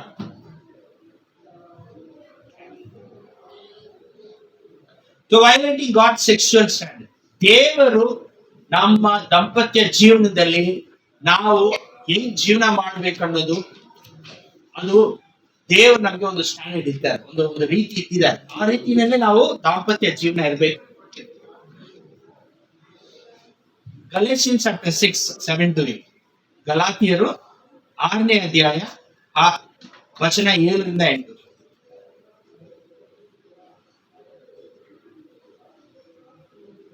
ಏನ್ ಮಾತ್ರ ಓದಿದ್ರು. ಮೋಸ ಹೋಗಬೇಡಿರಿ, ದೇವರು ತಿರಸ್ಕಾರ ಸಹಿಸುವವನಲ್ಲ. ಮನುಷ್ಯನು ತಾನು ಏನು ಬಿತ್ತುತ್ತಾನೋ ಅದನ್ನೇ ಕೊಯ್ಯಬೇಕು. ಆಮೆನ್. ಮೋಸ ಹೋಗಬೇಡಿ. ದೇವರನ್ನು ನೀವು ಯಾರು ಏಮಾರ್ಸಕ್ಕಾಗಲ್ಲ, ನಾವು ಯಾರು ಏಮಾರ್ಸಕ್ಕಾಗಲ್ಲ. ನಾವು ಏನು ಬೆತ್ತುತ್ತೇವೆ ಅದನ್ನೇ ಕೊಯ್ತೀವಿ. ಇವಾಗ ನೀವೆಲ್ಲ ಏನು ಬೆತ್ತಾ ಇದ್ದೀರಾ ದಿನ? ನಾವೆಲ್ಲ ಏನ್ ಬೆತ್ತಾ ಇದೀವಿ? ದಾಂಪತ್ಯ ಜೀವನದಲ್ಲಿ ಏನ್ ಬೆತ್ತಾ ಇದೀವಿ? ಬಿತ್ತು ಏನು ಬಿತ್ತಾ ಇದೀವಿ? ದಿನಾಲು ಪಾಪವನ್ನು ಬಿತ್ತಾ ಇದ್ರೆ ಪಾಪವನ್ನೇ ಕೊಯ್ತೀವಿ. It's very important. Husband and wife should spend time. Separate ಆಗಿ ಆಚೆ ಹೋಗ್ಬೇಕು, ಒಟ್ಟಾಗಿ ಕೂತ್ಕೊಂಡು ಮಾತಾಡ್ಬೇಕು, ಟೈಮ್ ಕೊಡ್ಲೇಬೇಕು. ಟೈಮ್ ಕೊಟ್ಟಿಲ್ಲ ಅಂದ್ರೆ ಏನಾಗುತ್ತೆ? ಒಬ್ರಿಗೊಬ್ರು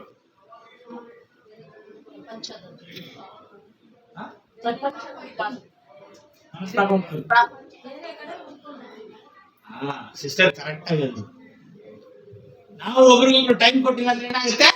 ಬೇರೆ ಕಡೆ ಟೈಮ್ ಕೊಡ್ತಾರೆ. Even it's very important. ಒಬ್ರಿಗೊಬ್ರು ನಾವು ಟೈಮ್ ಕೊಡ್ಬೇಕು. ನಾವು ಟೈಮ್ ಕೊಟ್ಟಿಲ್ಲ ಅಂದ್ರೆ ಏನಾಗುತ್ತೆ? ಬೇರೆ ಕಡೆ ಟೈಮ್ ಕೊಡ್ತಾರೆ. ಆ ಟೈಮ್ ಕೊಡದೇ ಇರೋ ತರ ಕಾಪಾಡ್ಕೊಳ್ಳೋದು ಯಾರ ಕರ್ತವ್ಯ? ನಮ್ಮ ಕರ್ತವ್ಯ. ತುಂಬಾ ವರ್ಷ ಇದು ಬಂದಾಗಿ ನಾವು ಜಾಸ್ತಿ ಮಾತಾಡ್ಕೊಳ್ಳೋದಿಲ್ಲ, ಮಾಡ್ತೀವಿ, ನಿದ್ದೆ ಮಾಡ್ತೀವಿ, ಎದೋಗ್ತೀವಿ, ಸಭೆಗೆ ಬರ್ತೀವಿ, ಹೋಗ್ತೀವಿ. ಅದು ದೇವರ ರೀತಿಯ ದಾಂಪತ್ಯ ಜೀವನ. ಇಬ್ರು ಒಳ್ಳೆ ಸಂಬಂಧ ಇರ್ಬೇಕು. ಇಬ್ರು ಒಂದು, ಇಬ್ಬರಲ್ಲ. ನಾವು ನನ್ನ ವಿಷಯ ನೋಡ್ಕೊಳ್ಳೋ ತರ ನಾವು ನಮ್ಮ ಪತ್ನಿಯ ವಿಷಯವನ್ನು ಕೂಡ ನೋಡ್ಕೊಳ್ಬೇಕು. ಅವ್ರ ವಿಷಯವನ್ನು ಅವ್ರಿಗೆ ಬೇಕನ್ನೋದು ನೋಡ್ಕೊಳ್ಳೋದು, ಅವ್ರ ಗಂಡನ ಕೂಡ ನೋಡ್ಕೊಳ್ಬೇಕು. Read one more scripture.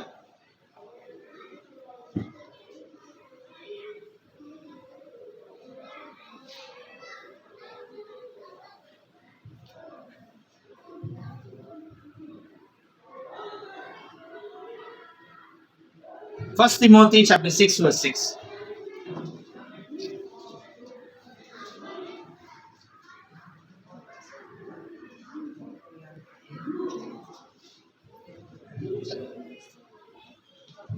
ಸಂತುಷ್ಟಿ ಸಹಿತವಾದ ಭಕ್ತಿಯು ದೊಡ್ಡ ಲಾಭವೇ ಸರಿ. Amen. No godliness with contentment is great gain. ಈಗ ಓದಿದ್ರೆ ಸಂತುಷ್ಟಿ ಸಹಿತವಾದ ಭಕ್ತಿಯು ದೊಡ್ಡ ಲಾಭವೇ ಸರಿ. Amen. ಸೊ ನಾವು ನಮ್ಮ ಜೀವನದಲ್ಲಿ ನಮಗೆ ಸಾಕು ಅನ್ನುವ ಒಂದು ಹೃದಯ ಇರಬೇಕು.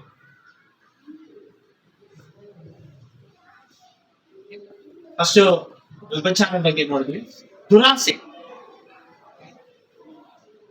ನಾಮನ್ ಜೊತೆ ಇದ್ದ ಆ ಮನುಷ್ಯ ನಾಮನಲ್ಲಿ ಹೋದ್ಮೇಲೆ ಅಲ್ಲಿ ನಾಮನ್ಗೆ ಆ ಕುಷ್ಠರೋಗ ಬಿಟ್ಟು ಯಾರು ಹೇಳ್ಕೊಳ್ತು? ಸೇವಕನ್ಗೆ ಹೇಳ್ಕೊಳ್ತು. ಯಾಕೆ? ಏನ್ ಕಾರಣ? ದುರಾಸೆ. ದೇವ್ರ ಜೊತೆನೆ, ದೇವ್ರ ಮಗನ ಜೊತೆನೆ ಇದ್ದ, ದೊಡ್ಡ ದೊಡ್ಡ ಕಾರ್ಯವನ್ನು ನೋಡಿರ್ತಾನೆ, ಎಲ್ಲ ಮಾಡಿರ್ತಾನೆ.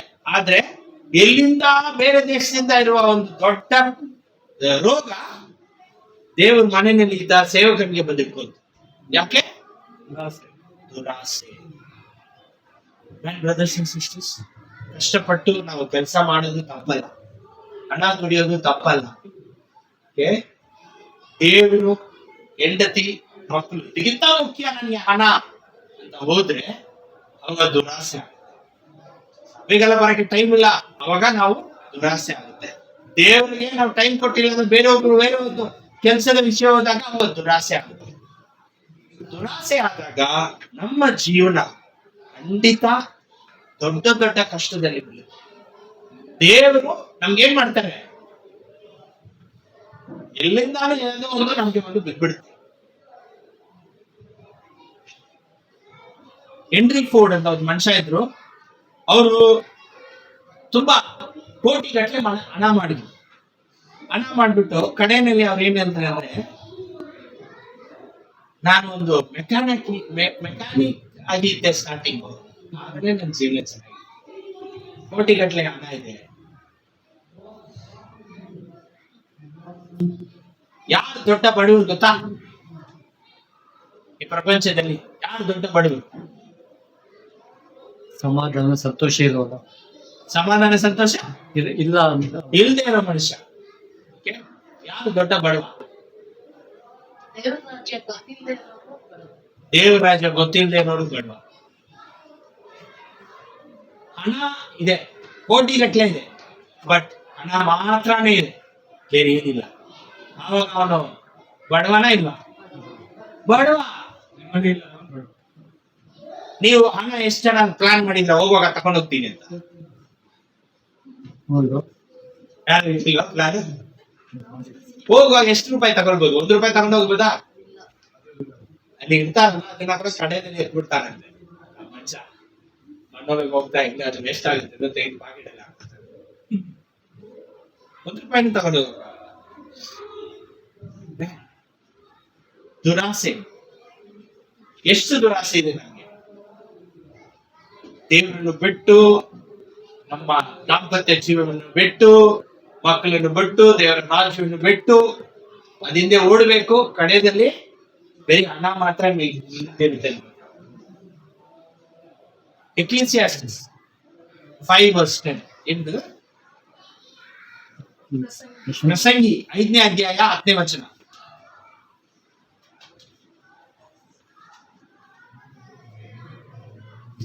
ಬೆಳ್ಳಿಯನ್ನು ಆಶಿಸುವವನಿಗೆ ಎಷ್ಟು ಬೆಳ್ಳಿಯಿಂದಲೂ ತೃಪ್ತಿಯಾಗದು. ಸಮೃದ್ಧಿಯನ್ನು ಬಯಸುತ್ತಲೇ ಇರುವವನಿಗೆ ಆದಾಯವೆಷ್ಟಾದರೂ ಸಾಲದು, ಇದು ಸಹ ವ್ಯರ್ಥ. ಆಮೆನ್. ಎಷ್ಟು ಇದ್ರೂ ಸಾಲದು, ಅದು ವ್ಯರ್ಥ. ಎಷ್ಟಿದ್ರು ಸಾಲದು. ಎಷ್ಟು ಜನ ಬಂದ್ಬಿಟ್ಟು 500 ರೂಪಾಯಿಗೆ ತಿಂಗಳಿಗೆ ಕೆಲಸ ಮಾಡಿದೀರ? 1, 2, 3, 4, 5, 6, 7, 8, 9, 10, 11. ನನ್ಗೆ ಫಸ್ಟ್ ಸ್ಯಾಲರಿ 400 ರೂಪಾಯಿ.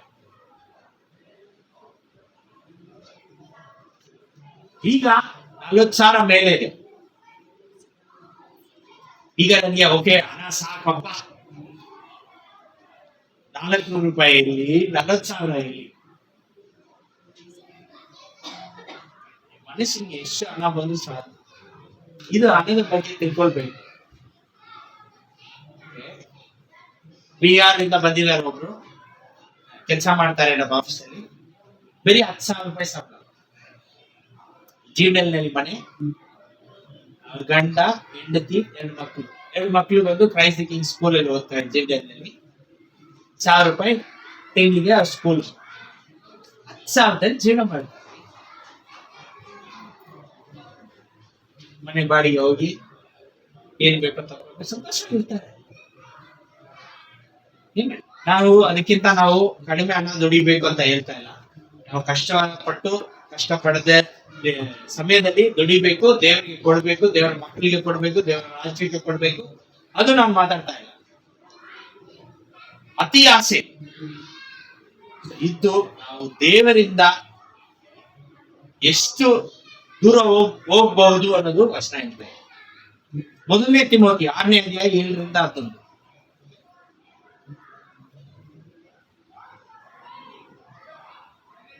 ಏನು ಮಾತ್ರ ಓದಿಲ್ಲ.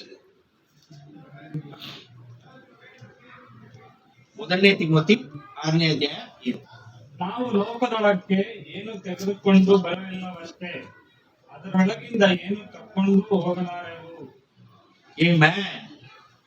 ನಾವು ಲೋಕದೊಳಗೆ ಬರುವಾಗ ಏನು ತಗೊಂಡು ಬಂದಿಲ್ಲ, ಹೋಗುವಾಗ ನಮ್ಮ ಮನೆ, ನಮ್ಮ ಕಾರು, ನಮ್ಮ ಬೈಕು ತಗೊಂಡು ಹೋಗ್ತೀವ, ಏನು ತಗೊಂಡು ಹೋಗೋದಿಲ್ಲ.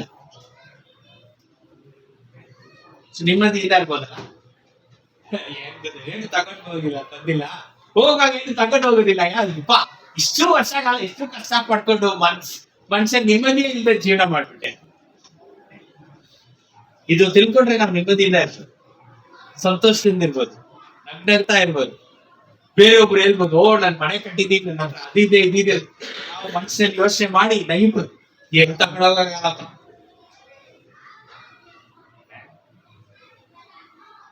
ತುಂಬಾ ಟೆನ್ಷನ್ ಆದ್ರೆ ಏನ್ ಹೋಗುತ್ತೆ ತಲೆ ಮೇಲೆ? ಕೂತ್ ಹೋಗುತ್ತೆ. ನಮ್ಗೇನು ಹೋಗಿದೆ, ತುಂಬಾ ಜನ ನಾವೆಲ್ಲರಿಗೂ ಹೋಗ್ತಾ ಇದೆ. ಎಷ್ಟು ಟೆನ್ಷನ್ ಬೇಡ. ನಮ್ಮ ದೇವ್ರು ನಮ್ಗೆ ಎಲ್ಲವನ್ನು ಕೊಟ್ಟಿರೋ ದೇವ್ರು, ಎಲ್ಲವನ್ನು ಕೊಡ್ತಾರೆ. ನಾವು ಹುಟ್ಟಕ್ ಮುಂಚೆ ಇಂದ ನಾವು ಕಡೆ ತನಕ ಎಲ್ಲ ಪ್ಲಾನ್ ಮಾಡಿಟ್ಟಿದ್ದಾರೆ ದೇವ್ರು. ಮೊದಲು ಎಷ್ಟು ಜನ ಇದ್ರು ಈ ಪ್ರಪಂಚದಲ್ಲಿ? ಇಬ್ರು. ಈಗ ಎಷ್ಟು ಜನ ಇದ್ದಾರೆ ಇಂಡಿಯಾದಲ್ಲಿ? 147 ಕೋಟಿ ಇದೆ ಬರೀ ಇಂಡಿಯಾನಲ್ಲಿ. ನಮ್ಮ ಇಂಡಿಯಾ ತರ ಒಂದು 100+ ಕಂಟ್ರೀಸ್ ಇದೆ. ಎಷ್ಟು ಕೋಟಿ? ವಾ, ಯಾರಾದ್ರೆ ಈ ಜನರಿಗೆಲ್ಲರಿಗೆ ಊಟನೇ ಇಲ್ಲ ಅಂತ ಇದೆಯಾ? ದೇವ್ರು ಕೊಡ್ತಾರೆ. ಇನ್ನು ಎಷ್ಟು ಕೋಟಿ ಜನ ಬಂದು ಕೊಡ್ತಾರೆ.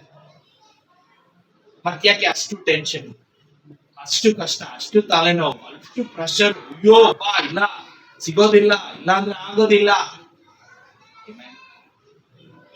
ಎಂತ ಲಕ್ಷಣ ಆಗಿದೆ ನಮಗೆ? ಅನ್ನ ವಸ್ತ್ರಗಳಿದ್ದರೆ ಸಾಕು. ಅಷ್ಟೇನಾ? Having food and clothing with these shall be content. ನನ್ನ ವಸ್ತುಗಳು ಮತ್ತೆ ಊಟ ನನಗಿದ್ರೆ ಸಾಕು. ಹಂಗೆ ಓದಿಬೇಕು. ಮೊದಲನೇ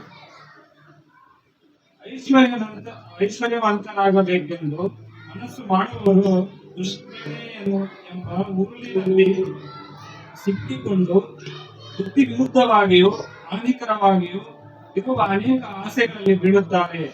ಇಂಥ ಆಸೆಗಳು ಮನುಷ್ಯರನ್ನು ಸಂಹಾರನಾಶನಗಳಲ್ಲಿ ಮುಳುಗಿಸುತ್ತದೆ.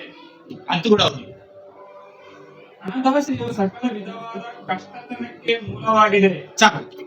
ಹಣದಾಸೆ ಸಕಲ ಕಷ್ಟಕ್ಕೂ ಮೂಲ, ಸಕಲ ಕೆಟ್ಟತನಕ್ಕೂ ಮೂಲ ಕಾರಣವಾಗಿದೆ. ಯಾವುದು? ಹಣದಾಸೆ, ದುರಾಸೆ. ಬ್ರದರ್ಸ್ ಅಂಡ್ ಸಿಸ್ಟರ್ಸ್, ಖಂಡಿತ ನಾವೆಲ್ಲರೂ ನೆಮ್ಮದಿಯಿಂದ, ಸಂತೋಷದಿಂದ, ಸಮಾಧಾನದಿಂದ ಜೀವನ ಮಾಡ್ಬೇಕು. ಯಾಕೆ? ನಾವು ಬಂದಾಗ ಏನು ತಗೊಂಡು ಬಂದಿಲ್ಲ, ಹೋಗುವಾಗ ಏನು ತಗೊಂಡು ಹೋಗಿಲ್ಲ. ಇವತ್ತು ಈ 2 ವಿಷಯವನ್ನು ನಾವು ಕಲ್ತ್ರಿ. So, ನಮ್ಮ ಜೀವನದಲ್ಲಿ ನಾವು ಒಳ್ಳೆ ದಾಂಪತ್ಯ ಜೀವನ ಸಂತೋಷದಿಂದ ಜೀವನ ಮಾಡ್ಬೇಕು. ಅದ್ಮೇಲೆ ನಾವು ದುರಾಸೆ ಅಷ್ಟು ಪಟ್ಟು ನಮ್ಮ ಜೀವನವನ್ನು ಕಳ್ಕೊಳ್ಬಾರ್ದು. ತುಂಬಾ ಜನರಿಗೆ ಗೊತ್ತು, ನಾವು ಹೋಗಿ ನಾವು ಮಿರರ್ ಕನ್ನಡಿ ನೋಡಿದ ತಕ್ಷಣ ಏನ್ ನೋಡ್ತೀವಿ, ಕೂತು ಹೋಗಿದೆ ನೋಡ್ತೀವಿ. ಯಾಕೆ? ಟೆನ್ಷನ್, ಪ್ರೆಷರ್, ಪ್ರಪಂಚನೇ ಓಡ್ತಾ ಇದೆ. ಅದಕ್ಕೆ ಸಮಾಧಾನ, ದೇವರ ಮಕ್ಕಳು ಸಮಾಧಾನದಿಂದ ನಾವು ಜೀವನ ಮಾಡೋಣ. ನಮಗೆ ದೇವರು ಎಲ್ಲ ಕೊಟ್ಟಿದ್ದಾರೆ, ಎಲ್ಲ ಕೊಡ್ತಾರೆ, ಬರೋ ಕಾಲದಲ್ಲೂ ಎಲ್ಲ ಇಟ್ಟಿದ್ದಾರೆ. Thank you. ಕರ್ತನ ಭೋಜನದಲ್ಲಿ ನಾವು ಪಾಲ್ಗೊಳ್ತಾ ಇದ್ದೀವಿ. ಪ್ರೀತಿಯ ಸಹೋದರ ಸಹೋದರಿ, ನಾವು ಕರ್ತನ ಭೋಜನದಲ್ಲಿ ಪಾಲ್ಗೊಳ್ತಾ ಇದ್ದೀವಿ. ನಾವು ಹೇಗೆ ಪಾಲ್ಗೊಳ್ತಾ ಇದ್ದೀವಿ ಅಂತ ನಮ್ಮನ್ನ ನಾವು ಪರೀಕ್ಷೆ ಮಾಡಿ. ಸಹೋದರ ಸಹೋದರಿ, 2 ವರ್ಷ 1000 ವರ್ಷಗಳಿಗಿಂತ ನೀವನ್ನ ನೋಡಕ್ ಬಂದ. ಆದ್ರೆ ನಾವೆಲ್ಲ ದೀಕ್ಷಾಸ್ನಾನ ಆದ್ಮೇಲೆ ಹೇಗೆ ನೋಡ್ಕೊಂಡು ಬಂದಿದ್ವಿ, ಹೇಗೆ ಮಾಡ್ಕೊತ ಬಂದಿದ್ವಿ, ಇದನ್ನ ನಾವು ಪರಿಶೀಲಿಸ್ಬೇಕು. ಆದ್ರೂ ಸತ್ಯವೇದದಲ್ಲಿ ಹೇಳಿ ಬರ್ತದ ಏನಂತ, ಸ್ವತಃ ದೇವರೇ ಹೇಳ್ತಾ ಇದ್ದಾರೆ.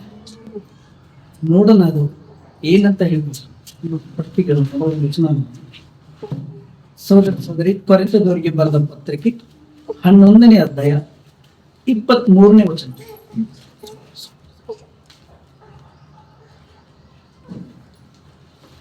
ಅದೇನೆಂದರೆ, ಕರ್ತನಾದ ಯೇಸು ತಾನು ಹಿಡಿದು ಕೊಡಲ್ಪಟ್ಟ ರಾತ್ರಿಯಲ್ಲೇ ರೊಟ್ಟಿಯನ್ನು ತೆಗೆದುಕೊಂಡು ದೇವರ ಸ್ತೋತ್ರ ಮಾಡಿ ಮುರಿದು, ಇದು ನಿಮಗೋಸ್ಕರವಾಗಿರುವ ನನ್ನ ದೇಹ, ನನ್ನನ್ನು ನೆನೆಸುವುದಕ್ಕೋಸ್ಕರ ಹೀಗೆ ಮಾಡಿರಿ ಅಂದನು. ಸಹೋದರಿ, ನಾವು ಹೇಗೆ ಮಾಡ್ತಾ ಇದ್ವಿ, ಹೇಗೆ ಅವ್ರನ್ನ ನೆನೆಸ್ಕೊಳ್ತಾ ಇದ್ವಿ, ನಮ್ಮನ್ನ ನಾವು ಪರೀಕ್ಷಿಸ್ಕೊಳ್ಬೇಕಾಗಿದೆ.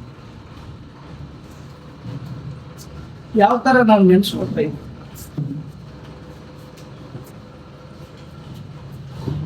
ಇನ್ನು ಸಿನಿಮೆಯಲ್ಲಿ ಇದು ನ್ಯೂಸ್, ನಮಗಾಗಿ ಅವ್ರು ಹೇಗೆ ತಮ್ಮ ಶರೀರನ ಬಡ್ದು ಅಂದ್ರೆ ಎಷ್ಟೊಂದು ಒಂದು ಹೆಣ್ಣುಗಳು ರೊಟ್ಟಿ ಮಾಡ್ಬೇಕಾಗಿ ಯಾವ ತರ ರೊಟ್ಟಿನ ಬಡ್ದು ಅಲಂಕಾರ ಮಾಡಿ ಅದಕ್ಕೆ ರೌಂಡ್ ಪೇಸ್ಟ್ ತರ್ತಾವ. ಅದೇ ರೀತಿ ರೋಮನ್ ರಾಜ್ಯದವರು ಅವನಿಗೆ ಹೊಡೆದು ಆ ದೇಹ ಅನ್ನೋದು ಮುದ್ದಿಯಾಗಿ ಆ ದೇಹ ಎಲ್ಲಕ್ಕೋಸ್ಕರ ನಾವು ತಗೋತಾ ಇದ್ವಿ. ಅವ್ರ ದೇಹ ಮುರಿದು ನಾವು ತಗೋತಾ ಇದ್ವಿ. ನೋಡಿ, ಇನ್ನೊಂದು ವಚನದಲ್ಲಿ ನಾವು ಗಮನಿಸೋಣ. ಸಹೋದರ ಸಹೋದರಿ, 28ರಿಂದ, ಪ್ರತಿ ಮನುಷ್ಯನು ತನ್ನನ್ನು ಪರೀಕ್ಷಿಸಿಕೊಂಡವನಾಗಿ ಆ ರೊಟ್ಟಿಯಲ್ಲಿ ತೆಗೆದುಕೊಂಡು ತಿನ್ನಲಿ, ಆ ಪಾತ್ರೆಯಲ್ಲಿ ಕುಡಿಯಲಿ. ಯಾಕಂದರೆ ಕರ್ತನ ದೇಹವನ್ನು ವಿವೇಚಿಸದೆ ತಿಂದು ಕುಡಿಯುವವನು ಹಾಗೆ ತಿಂದು ಕುಡಿಯೋದು ನ್ಯಾಯ ತೀರ್ಪಿಗೆ ಒಳಗಾಗುವನು. ಸಹೋದರ ಸಹೋದರಿ, ಇಲ್ಲಿ ಪೌಲರು ಕೂಡ ನಮ್ಗೆ ಹೇಳ್ತಿದ್ದಾರೆ, ವಿವೇಚಿಸದೆ ತಿಂದು ಕುಡಿಯೋನು ನ್ಯಾಯ ತೀರ್ಪು. ಯಾವ ತರ ನಾವು ಯೋಚಿಸ್ತಾ ಇದ್ದೀವಿ. ಸಹೋದರ ಸಹೋದರಿ, ನಾನು ಇಲ್ಲಿ ನೋಡ್ತಾ ಇದ್ದೀನಿ ಇದೊಂದು ದ್ರಾಕ್ಷಿ ರಸ, ಇದು ರೊಟ್ಟಿ. ಯಾಕಂದ್ರೆ ಇದನ್ನು ಪ್ರತಿಯೊಂದು ಸ್ಥಳದಲ್ಲಿ ಅಂದ್ರೆ ಪ್ರತಿಯೊಂದು ಸಭೆಯಲ್ಲಿ ತಗೋತಾ ಇದ್ದಾರೆ. ಅದನ್ನ ತಗೊಳ್ಳುವಾಗ ಅವ್ರು ಏನ್ ನಿರ್ಧಾರ ಮಾಡ್ತಾರೆ, ಕೆಲವೊಂದು ಸಂಪ್ರದಾಯ ಪ್ರಕಾರ ಇವತ್ತು ನಮ್ಗೆ ದುಂಡಿಕರಣ ಐತಿ, ಇವತ್ತು ನಾವು ಕಮ್ಯುನಿಟಿ ತಗೊಂಡು ಅವ್ರದ್ದೇ ಆದಂತ ಒಂದು ಪದ್ಧತಿ ಪ್ರಕಾರ ಬಿಳಿ ಬಟ್ಟೆಗಳನ್ನು ಹಾಕೊಂಡು ಬರ್ತಾರೆ. ತಮ್ಮ ಇದ್ರ ಪ್ರಕಾರ ಅವ್ರು ಬಿಳಿ ಬಟ್ಟೆ ಹಾಕೊಂಡು ತಗೊಂಡಿದ್ದಾರೆ. ಅವ್ರು ತಗೊಳ್ಳುವಾಗ ಅವ್ರು ಏನ್ ಯೋಚಿಸ್ತಿದ್ದಾರೆ ಅದ್ರಿಗೆ ಗಮನಿಸ್ಬೇಕು. ಅದೇ ರೀತಿ ಇನ್ನೊಂದು ಕಡೆ ಈಗ ನಾವೆಲ್ಲ ಬಣ್ಣದ ಬಟ್ಟೆಗಳನ್ನು ನಾವು ಯಾವ ತರ ತುಂಬಿದ್ದೀವಿ, ಯಾಕಂದ್ರೆ ಅವರೊಂದು ಅಭಿಪ್ರಾಯ. ಆದ್ರೆ ನಾವು ತಗೊಳ್ಳುವಾಗ ನಾವು ಗಮನಿಸ್ಬೇಕು, ಯಾಕೆ ಈ ರೊಟ್ಟಿ ನಾವು ತಗೊಂಡಿದ್ದೀವಿ, ಈ ರೊಟ್ಟಿದಿಂದ ನಮಗೇನು ಬೀರುತ್ತಂತ ನಾವು ಗಮನಿಸುವಾಗ ನಿಜವಾಗ್ಲೂ ಈ ರೊಟ್ಟಿ ಒಂದು ಇದರಿಂದ ಮುರಿದು ನಾವು ತಗೊಳ್ಳುವಾಗ ನಿಜವಾಗ್ಲೂ ಅವ್ರು ನಮಗೆ ಬರ್ಬೇಕಂತ ದಂಡನೆ ಶಿಕ್ಷಣ ಅವ್ರ ದೇಹಕ್ಕೆ ತಗೊಂಡು ಅವರ ಒಂದು ಬಿದ್ದಿದ್ದ ಏಟ್ಲಿಂದ ನಾವು ಸುರಕ್ಷಿತವಾಗಿ ಜೀವನ ಮಾಡ್ತೇವೆ. ಯಾಕಂದ್ರೆ ಇದು ದ್ರಾಕ್ಷಿ ರಸ ಅಂದ್ರೆ ನಾವು ದ್ರಾಕ್ಷಿ ಅಂದರೆ ನಿಜವಾಗ್ಲೂ ಅವರ ಪಕ್ಕಿಯಲ್ಲಿಂದ ಬಂದಂಥ ರಕ್ತ, ಅಂದರೆ ನಮ್ಮ ಶುದ್ಧಿಗೋಸ್ಕರ ಇಲ್ಲಿ ಬಂದಂಥ ರಕ್ತನ ಅವರು ಸುರಿಸಿಕೊಂಡಿದ್ದಾರೆ. ಈ ರಕ್ತ, ಈ ರೊಟ್ಟಿ ನಿಜವಾಗ್ಲೂ ನಾವು ನೋಡ್ತಾ ಇದ್ದೀವಿ ಇತ್ತೀಚಿನ ದಿನಗಳಲ್ಲಿ ಹಿಡ್ಕೊಂತಾರೆ, ಕಂಪ್ನಿಂಗ್ ನಡೆಯುವಾಗ ಅಳ್ತಾ ಇರ್ತಾರೆ. ಭಾಳ ಚಲೋ, ಯಾಕೆ ಅಳ್ತಾ ಇದ್ದಾರೆ ಅಂತ ಅವ್ರು ನೋಡ್ಬೇಕು. ಆದರೆ ದುಃಖವಾಗಿ ಅಳ್ತಾ ಇದ್ದಾರೆ. ಅದು ದುಃಖ ಎಂಥದ್ದು? ಬೇರೆ ನನ್ನ ಸಾಲ ಐತಿ, ಸಾಲ ಮುಗಿಸಂತ. ಯಾಕಂದ್ರೆ ಸಾಲಕ್ಕಾಗಿ ನಮಗೆ ಈ ರೊಟ್ಟಿ ದಾರಿಸಿಕೊಂಡು ನಮ್ಮನ್ನು ಪರಿಶುದ್ಧನಾಗಿ ಮಾಡಿಕೊಳ್ಳೋದಕ್ಕೋಸ್ಕರ ಈ ರೊಟ್ಟಿ ದೇಹನ ಕೊಟ್ಟಿದ್ದಾರೆ ಸೋದರಿಸುವುದು. ಇನ್ನು ತರ ನನ್ನ ಮಕ್ಕಳು ಎಜುಕೇಶನ್ ಪಾಸ್ ಆಗ್ಬೇಕಂತ ಇದನ್ನು ದರ್ಶಿಸು, ನನಗೆ ಒಳ್ಳೆ ಕೆಲಸ ಸಿಗ್ಬೇಕಂತ ದರ್ಶಿಸು. ಇನ್ನೊಬ್ಬರು ಮನೆ ಕಟ್ಬೇಕಂತ ಸಾಲ ತಗೊಂತಾರ, ಮನೆ ಕಟ್ಬೇಕಾದ್ರೆ ಮನೆ ಬಾಡಿಗೆ ಇದನ್ನ ದರ್ಶಿಸ. ಎಲ್ಲದಕ್ಕೂ ಒಂದೊಂದು ಪ್ರಾರ್ಥನೆ ಮಾಡ್ತಾರೆ. ಸೋದರಿ ಇಲ್ಲಿ ಹೇಳ್ತೇವೆ ಏನಂದ್ರೆ ಅವ್ರು ನೆನೆಸ್ಕೊಳ್ಸ್ತಾರ. ಯಾಕಂದ್ರೆ ಈ ರೊಟ್ಟಿ ಈ ದ್ರಾಕ್ಷಿ ನಾವು ತಗೊಳ್ಳೋದ್ರಿಂದ ನಮ್ಮನ್ನು ನಾವು ಪ್ರತಿದಿನ ಯಾಕಂದ್ರೆ ನಾವು ಅಪೊಸ್ತಲರ ಕೃತ್ಯಗಳಲ್ಲಿ ನೋಡ್ತೀವಿ, ಪ್ರತಿದಿನ ಅವರು ರೊಟ್ಟಿ ಮತ್ತು ದ್ರಾಕ್ಷಿ ರಸ ತಗೊಳ್ತೀವಿ. ಪ್ರತಿದಿನ ಅವ್ರು ಹಬ್ಬ ಮಾಡ್ತೀವಿ. ಯಾಕೆ ನಾವು ವಾರಕ್ಕೊಂದ್ಸಲ ನಾವು ತಗೊಳ್ಳುವಾಗ ಕೆಲವೊಂದು ಕಡೆ ತಿಂಗಳಿಗೊಮ್ಮೆ ತಗೊಳ್ತಾರ, ಕೆಲವೊಬ್ರು ವರ್ಷಕ್ಕೊಮ್ಮೆ ತಗೊಳ್ತಾರ. ಆದ್ರೆ ನಾವು ಪ್ರತಿ ವಾರ ನಾವು ತಗೊಳ್ತೀವಿ. ನಮ್ಮನ್ನು ನಾವು ಯೋಚಿಸ್ಬೇಕಾಗಿದೆ, ನಮ್ಮನ್ನು ನಾವು ಸರಿಯಾಗಿ ತಿಳ್ಕೊಳ್ಬೇಕು ಪ್ರತಿ ವಾರ. ಯಾಕಂದ್ರೆ ಹಿಂದೆ ಮಾಡಿದಂಥ ಘಟನೆಗಳು ಒಂದೇನ ತಪ್ಪು ಮಾಡಿರೋದು, ಎಷ್ಟೊಂದು ಅಪರಾಧಗಳು. ಯಾಕಂದ್ರೆ ಲೋಕದ ಈ ಅಂಧಕಾರದಲ್ಲಿ ನಾವು ಜೀವನ ಮಾಡೋರಾಗಿದ್ದೀವಿ ಸೋದರ. ಇದರಲ್ಲಿ ನಾವು ಪ್ರತಿದಿನ ನಮ್ಮನ್ನ ಶುದ್ಧೀಕರಿಸಬೇಕಾಗಿದೆ. 31ನೇ ವಚನ ನೋಡೋಣ ನಾವು. ನಮ್ಮನ್ನು ನಾವೇ ವಿಚಾರಿಸಿಕೊಂಡ್ರೆ ನ್ಯಾಯ ವಿಚಾರಣೆಗೆ ಒಳಗಾಗುವುದೇ ಇಲ್ಲ, ಆದರೆ ನಾವು ಕರ್ತನ ನ್ಯಾಯ ವಿಚಾರಣೆಗೆ ಒಳಗಾಗಿರಲಾಗಿ ಆತನು ಒಳಗಾಗುವುದಿಲ್ಲ. ಆದರೆ ನಾವು ಕರ್ತನ ನ್ಯಾಯ ವಿಚಾರಣೆಗೆ ಒಳಗಾಗಿರಲಾಗಿ ಆತನು ಇವರಿಗೆ ಲೋಕದವರ ಸಂಗಡ ಅಪರಾಧಿಗಳೆಂಬ ನಿರ್ಣಯವಾಗಬಾರದೆಂದು ನಮ್ಮನ್ನು ಶಿಕ್ಷಿಸುತ್ತಾನೆ. ಸೋದರಿ, ಇದನ್ನ ನಾವು ತಗೊಳ್ಳುವಾಗ ನಮ್ಮನ್ನ ಅವರ ಆತ್ಮನ ಮೂಲಕ ಶಿಕ್ಷಿಸ್ಬೇಕು. ನಾನು ಮಾಡಿದ ಅಪರಾಧಗಳನ್ನು ಈ ಒಂದು ರೊಟ್ಟಿ ದರ್ಶನ, ಈ ರೊಟ್ಟಿ ತಗೊಳಕ ನಮ್ಮ ಶರಣ ನಾವು ದಂಡಿಸ್ಬೇಕು. ನಮ್ಮ ಹೃದಯನ ನಾವು ತೊಳಿ ಕ್ಲೀನಾಗಿ ಇಟ್ಕೊಂಡ್ರೆ ಸರಿಯಾಗಿ ನಾವು ಯೋಚಿಸಿ ತಗೊಂಡು. ಯಾಕಂದ್ರೆ ನಾವು ಪ್ರತಿ ವಾರ ನಮ್ಮ ಶರೀರ ಮತ್ತು ದಂಡಿಸುವಾಗ ನಿಜವಾಗ್ಲೂ ದೇವರನ್ನು ನೋಡ್ತೇವೆ. ಅಂದ್ರೆ ನಾವು ಪ್ರತಿ ಜೀವನ ತೋರಿಸ್ಕೊಳ್ಳೋದು ನಾವು ಲೋಕದವರಿಗಿಂತ ವ್ಯತ್ಯಾಸವಾಗಿ ನಾವು ನಾಯಕದಲ್ಲಿ ಒಳಗೆ ಆಗುವುದಿಲ್ಲ ಅಂತ ಹೇಳ್ತೀವಿ. ಇದನ್ನ ನಾವು ಗಮನಿಸ್ಬೇಕು. ಯಾಕಂದ್ರೆ ಸ್ವಾಭಾವಿಕ ಮಾಡಿರುವಂಥ ತಪ್ಪುಗಳು ನಮ್ಮಲ್ಲಿ ಬಹಳ ಇರ್ತವೆ. ತಿಳಿದೇ ಮಾಡಿರುವಂಥ ತಪ್ಪುಗಳನ್ನು ಬಹಳ ಇರ್ತವೆ. ಯಾಕೆ ತಿಳಿದ ಮಾಡಿದ ತಪ್ಪು ದೇವರಿಗೆ ಲೆಕ್ಕನೇ ಇರಲಿಲ್ಲ, ಕ್ಷಮಿಸಿಬಿಟ್ಟಿದ್ದಾರೆ. ನಮ್ಗೆ ಎಷ್ಟೊಂದು ತಪ್ಪುಗಳ ಅಪರಾಧಗಳ ದೇವರು ನಮ್ಮನ್ನು ಕ್ಷಮಿಸಿದ್ದಾರೆ. ನಮ್ಮ ಹಿಂದಿನ ಜೀವನ ನೋಡುವಾಗ ಇವಾಗ ಎಷ್ಟೋ ನಾವು ಅದರಿಂದ ಹೊರಗಡೆ ಬಂದಿದ್ದೀವಿ. ಅದೇ ರೀತಿ ಇನ್ನೂ ಹೊರಗೆ ಬರ್ಬೇಕು. ನಮ್ಮನ್ನು ವಿವೇಚಿಸಿ ನಮ್ಮನ್ನ ಪರಿಶುದ್ಧಿಸಿಕೊಂಡ್ರೆ ನಮಗೆ ನ್ಯಾಯ ದಂಡನೆ ತೀರ್ಪೆ ಆಗುವುದಿಲ್ಲ ಅಂತ ಸಹೋದರ. ಅದಕ್ಕಾಗಿ ನಿಮ್ಮನ್ನ ಕೇಳ್ಕೊತೀನಿ, ಈ ಒಂದು ರೊಟ್ಟಿ ದ್ರಾಕ್ಷಿ ನಮಗಾಗಿ ಈ ಲೋಕದ ರಕ್ಷಣೆಗಾಗಿ ಅವರು ಕೊಟ್ಟಿರುವಂತ ಶರೀರ ಹೇಗೆ ಜಂಜಲ್ಪಟ್ಟಿದೆ, ಹೇಗೆ ನಾವು ಗುರುತುಕೊಳ್ತಾ ಇದ್ದೀವಿ, ಇದರಿಂದ ನಮ್ಮನ್ನ ಶುದ್ಧಿಗೊಳಿಸಿ ಬಲಪಡಿಸಿ ಅಂತ ಈ ದ್ರಾಕ್ಷಿ ಸುರಿಸುವಂತ ರಕ್ತಕ್ಕಾಗಿ ನಾವು ಪ್ರತಿನಿಂದ ನಮ್ಮನ್ನು ಶುದ್ಧೀಕರಿಸಿ ಪ್ರತಿ ದಿನ ನಮ್ಮ ಶುದ್ಧೀಕರಿಸುವಂತ ತೊಡೆದು ಹಾಕಿ ನಾವು ಬಲ ಹೋದಂತ ನಾವು ಪ್ರಾರ್ಥಿಸೋಣ. ರೊಟ್ಟಿ ಮತ್ತು ದ್ರಾಕ್ಷಿ ಸೂಚಿಸುವಂತ ನಾವು ಪ್ರಾರ್ಥಿಸೋಣ. ಅಪ್ಪ ತಂದೆ, ಭೂಮಿ ಆಕಾಶಗಳ ಒಳಗನೆ ನಿಮ್ಗೆ ಸ್ತೋತ್ರ ಅಪ್ಪ. ನಾವು ಏನು ಇಲ್ಲಪ್ಪ ತಂದೆ, ಮಣ್ಣಿಗೆ ಮಣ್ಣಾಗಿ ಹೋಗೋದು ಕೂಡ ನಮ್ಮಲ್ಲಿ ಅಳಿವಿಲ್ಲದ ಆತ್ಮನ ತಂದೆ ಇದ್ದರೆ ನಿಮ್ಮನ್ನೇ ಪರೀಕ್ಷಿಸುವಂತೆ ಮಾಡಿದ್ದಾರೆ ಅಪ್ಪ ತಂದೆ. ಈ ಆತ್ಮದಿಂದ ವ್ಯರ್ಥವಾಗಬಾರ್ದು ದೇವರೇ, ಸುಟ್ಟು ಹೋಗಬಾರ್ದು ದೇವರೇ. ಈ ಆತ್ಮನ ದೇವರೇ ಬಲಪಡಿಸೋದಕ್ಕಾಗಿ ದೇವರೇ ನೀವು ದೇವರಿಗೆ ಎಷ್ಟೊಂದು ತ್ಯಾಗದ ಬಲಿದಾನ ತಂದೆ. ಅಪ್ಪ ತಂದೆ, ನಾವು ಒಳ್ಳೆ ಜೀವನ ಮಾಡಬೇಕು ಅಂತ ದೇವರೇ ನಮಗಾಗಿ ದೇವರೇ ನೀವು ಸರಿ ಅಪ್ಪ ತಂದೆ ನಾವು ಮಾಡಿರೋ ಎಲ್ಲ ಅಪರಾಧಗಳಿಂದ ನಮ್ಮ ತಪ್ಪುಗಳನ್ನ ದೇವೆ ನಿಮ್ಮ ರಕ್ತದ ಮೂಲಕ ದೇವೆ ನಮ್ಮನ್ನ ತೊಳೆದಿದ್ದಾರೆ ತಂದೆ. ಅಪ್ಪ ಈ ದೇಹ ಮತ್ತು ರೊಟ್ಟಿ ದೇವೆ ಈ ದ್ರಾಕ್ಷಿ ರಸ ಮತ್ತು ದೇವೆ ರಕ್ತದಿಂದ ನಮ್ಮನ್ನು ಶುದ್ಧೀಕರಿಸಿ ಎಂದು ನಿಮ್ಮಲ್ಲಿ ಕೇಳ್ಕೊತೇನಪ್ಪ ತಂದೆ. ಇಲ್ಲಿ ಕುಂತ ಸಹೋದರ ಮಾಡಿರೋ ಅಪರಾಧಗಳನ್ನ ಕ್ಷಮಿಸಿದರೆ ಬಲಪಡಿಸಿ ತಂದೆ. ಬರುವಂತೆ ದಿನದಲ್ಲಿ ದೇವರೇ ಇನ್ನೂ ನಿಮಗೆ ಮಹಿಮೆ ಆಗುವಂತೆ ನಮ್ಮನ್ನು ಬಲಪಡಿಸಿ ನಿಮ್ಮಲ್ಲಿ ಕೇಳಿಕೊಳ್ತಾ ಈ ಪ್ರಾರ್ಥನೆ ತರ್ಪಣದ ಯೇಸು ನಾಮದಲ್ಲಿ ಕೇಳಿದೆ ತಂದೆ.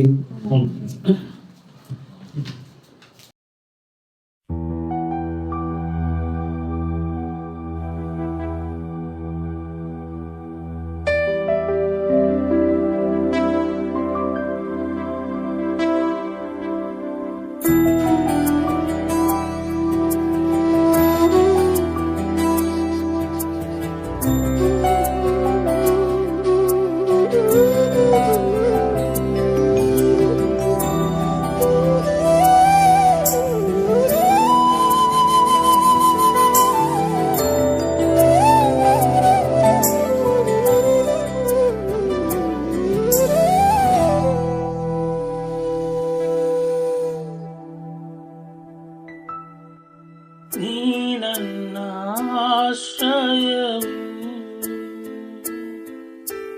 ನೀ ನನ್ನ ಕೋಟೆಯು, ನೀ ನನ್ನ ಪ್ರಾಣನಾಥ,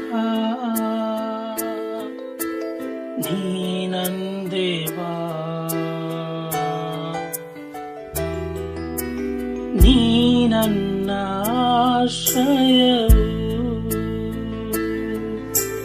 ನೀ ನನ್ನ ಕೋಟೆಯು, ನೀ ನನ್ನ ಪ್ರಾಣನಾಥ, ನೀ ನನ್ನ ದೇವಾ.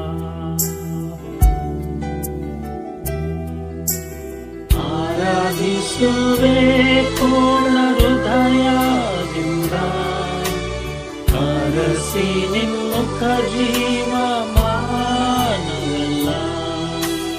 ಸೇವೆ ಮಾಡುವೆ ನೀನೆ ಸರ್ವವೆಂದು, ದಾಸನು ನಾ.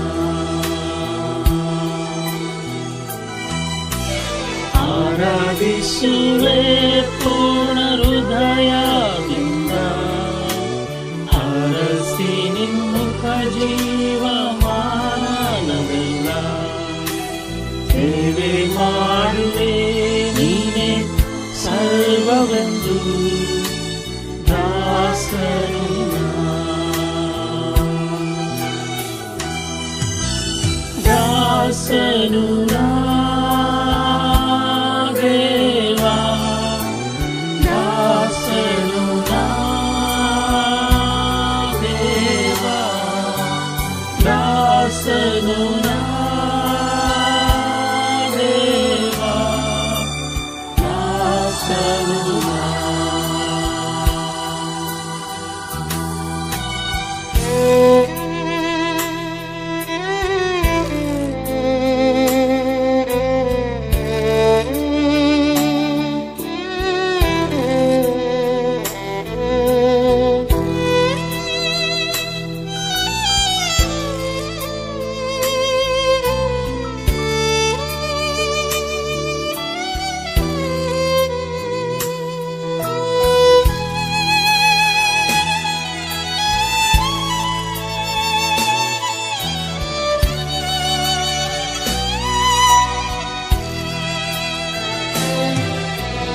ನೀ ನನ್ನ ಪಾಲಕನು,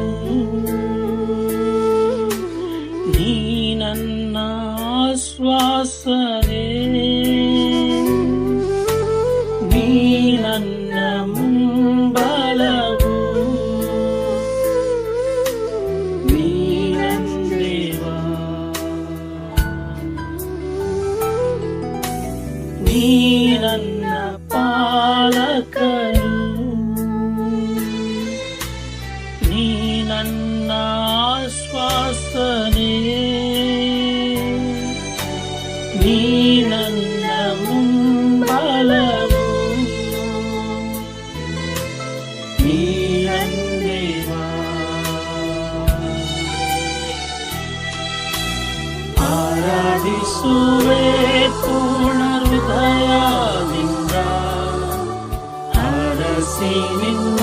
ಜೀವ ಮಾನಲ್ಲ, ಸೇವೆ ಮಾಡುವೆ ನೀನೆ ಸರ್ವವೆಂದು ದಾಸನು ನಾ. ಆರಾಧಿಸುವೆ ಪೂರ್ಣ ಹೃದಯದಿಂದ, ಆರಸಿ ನಿನ್ಮುಖ ಜೀವ ಮಾನವಲ್ಲ, ಸೇವೆ ಮಾಡುವೆ ನೀನೆ ಸರ್ವವೆಂದು ದಾಸನು ನಾ. ದಾಸನು ನಾ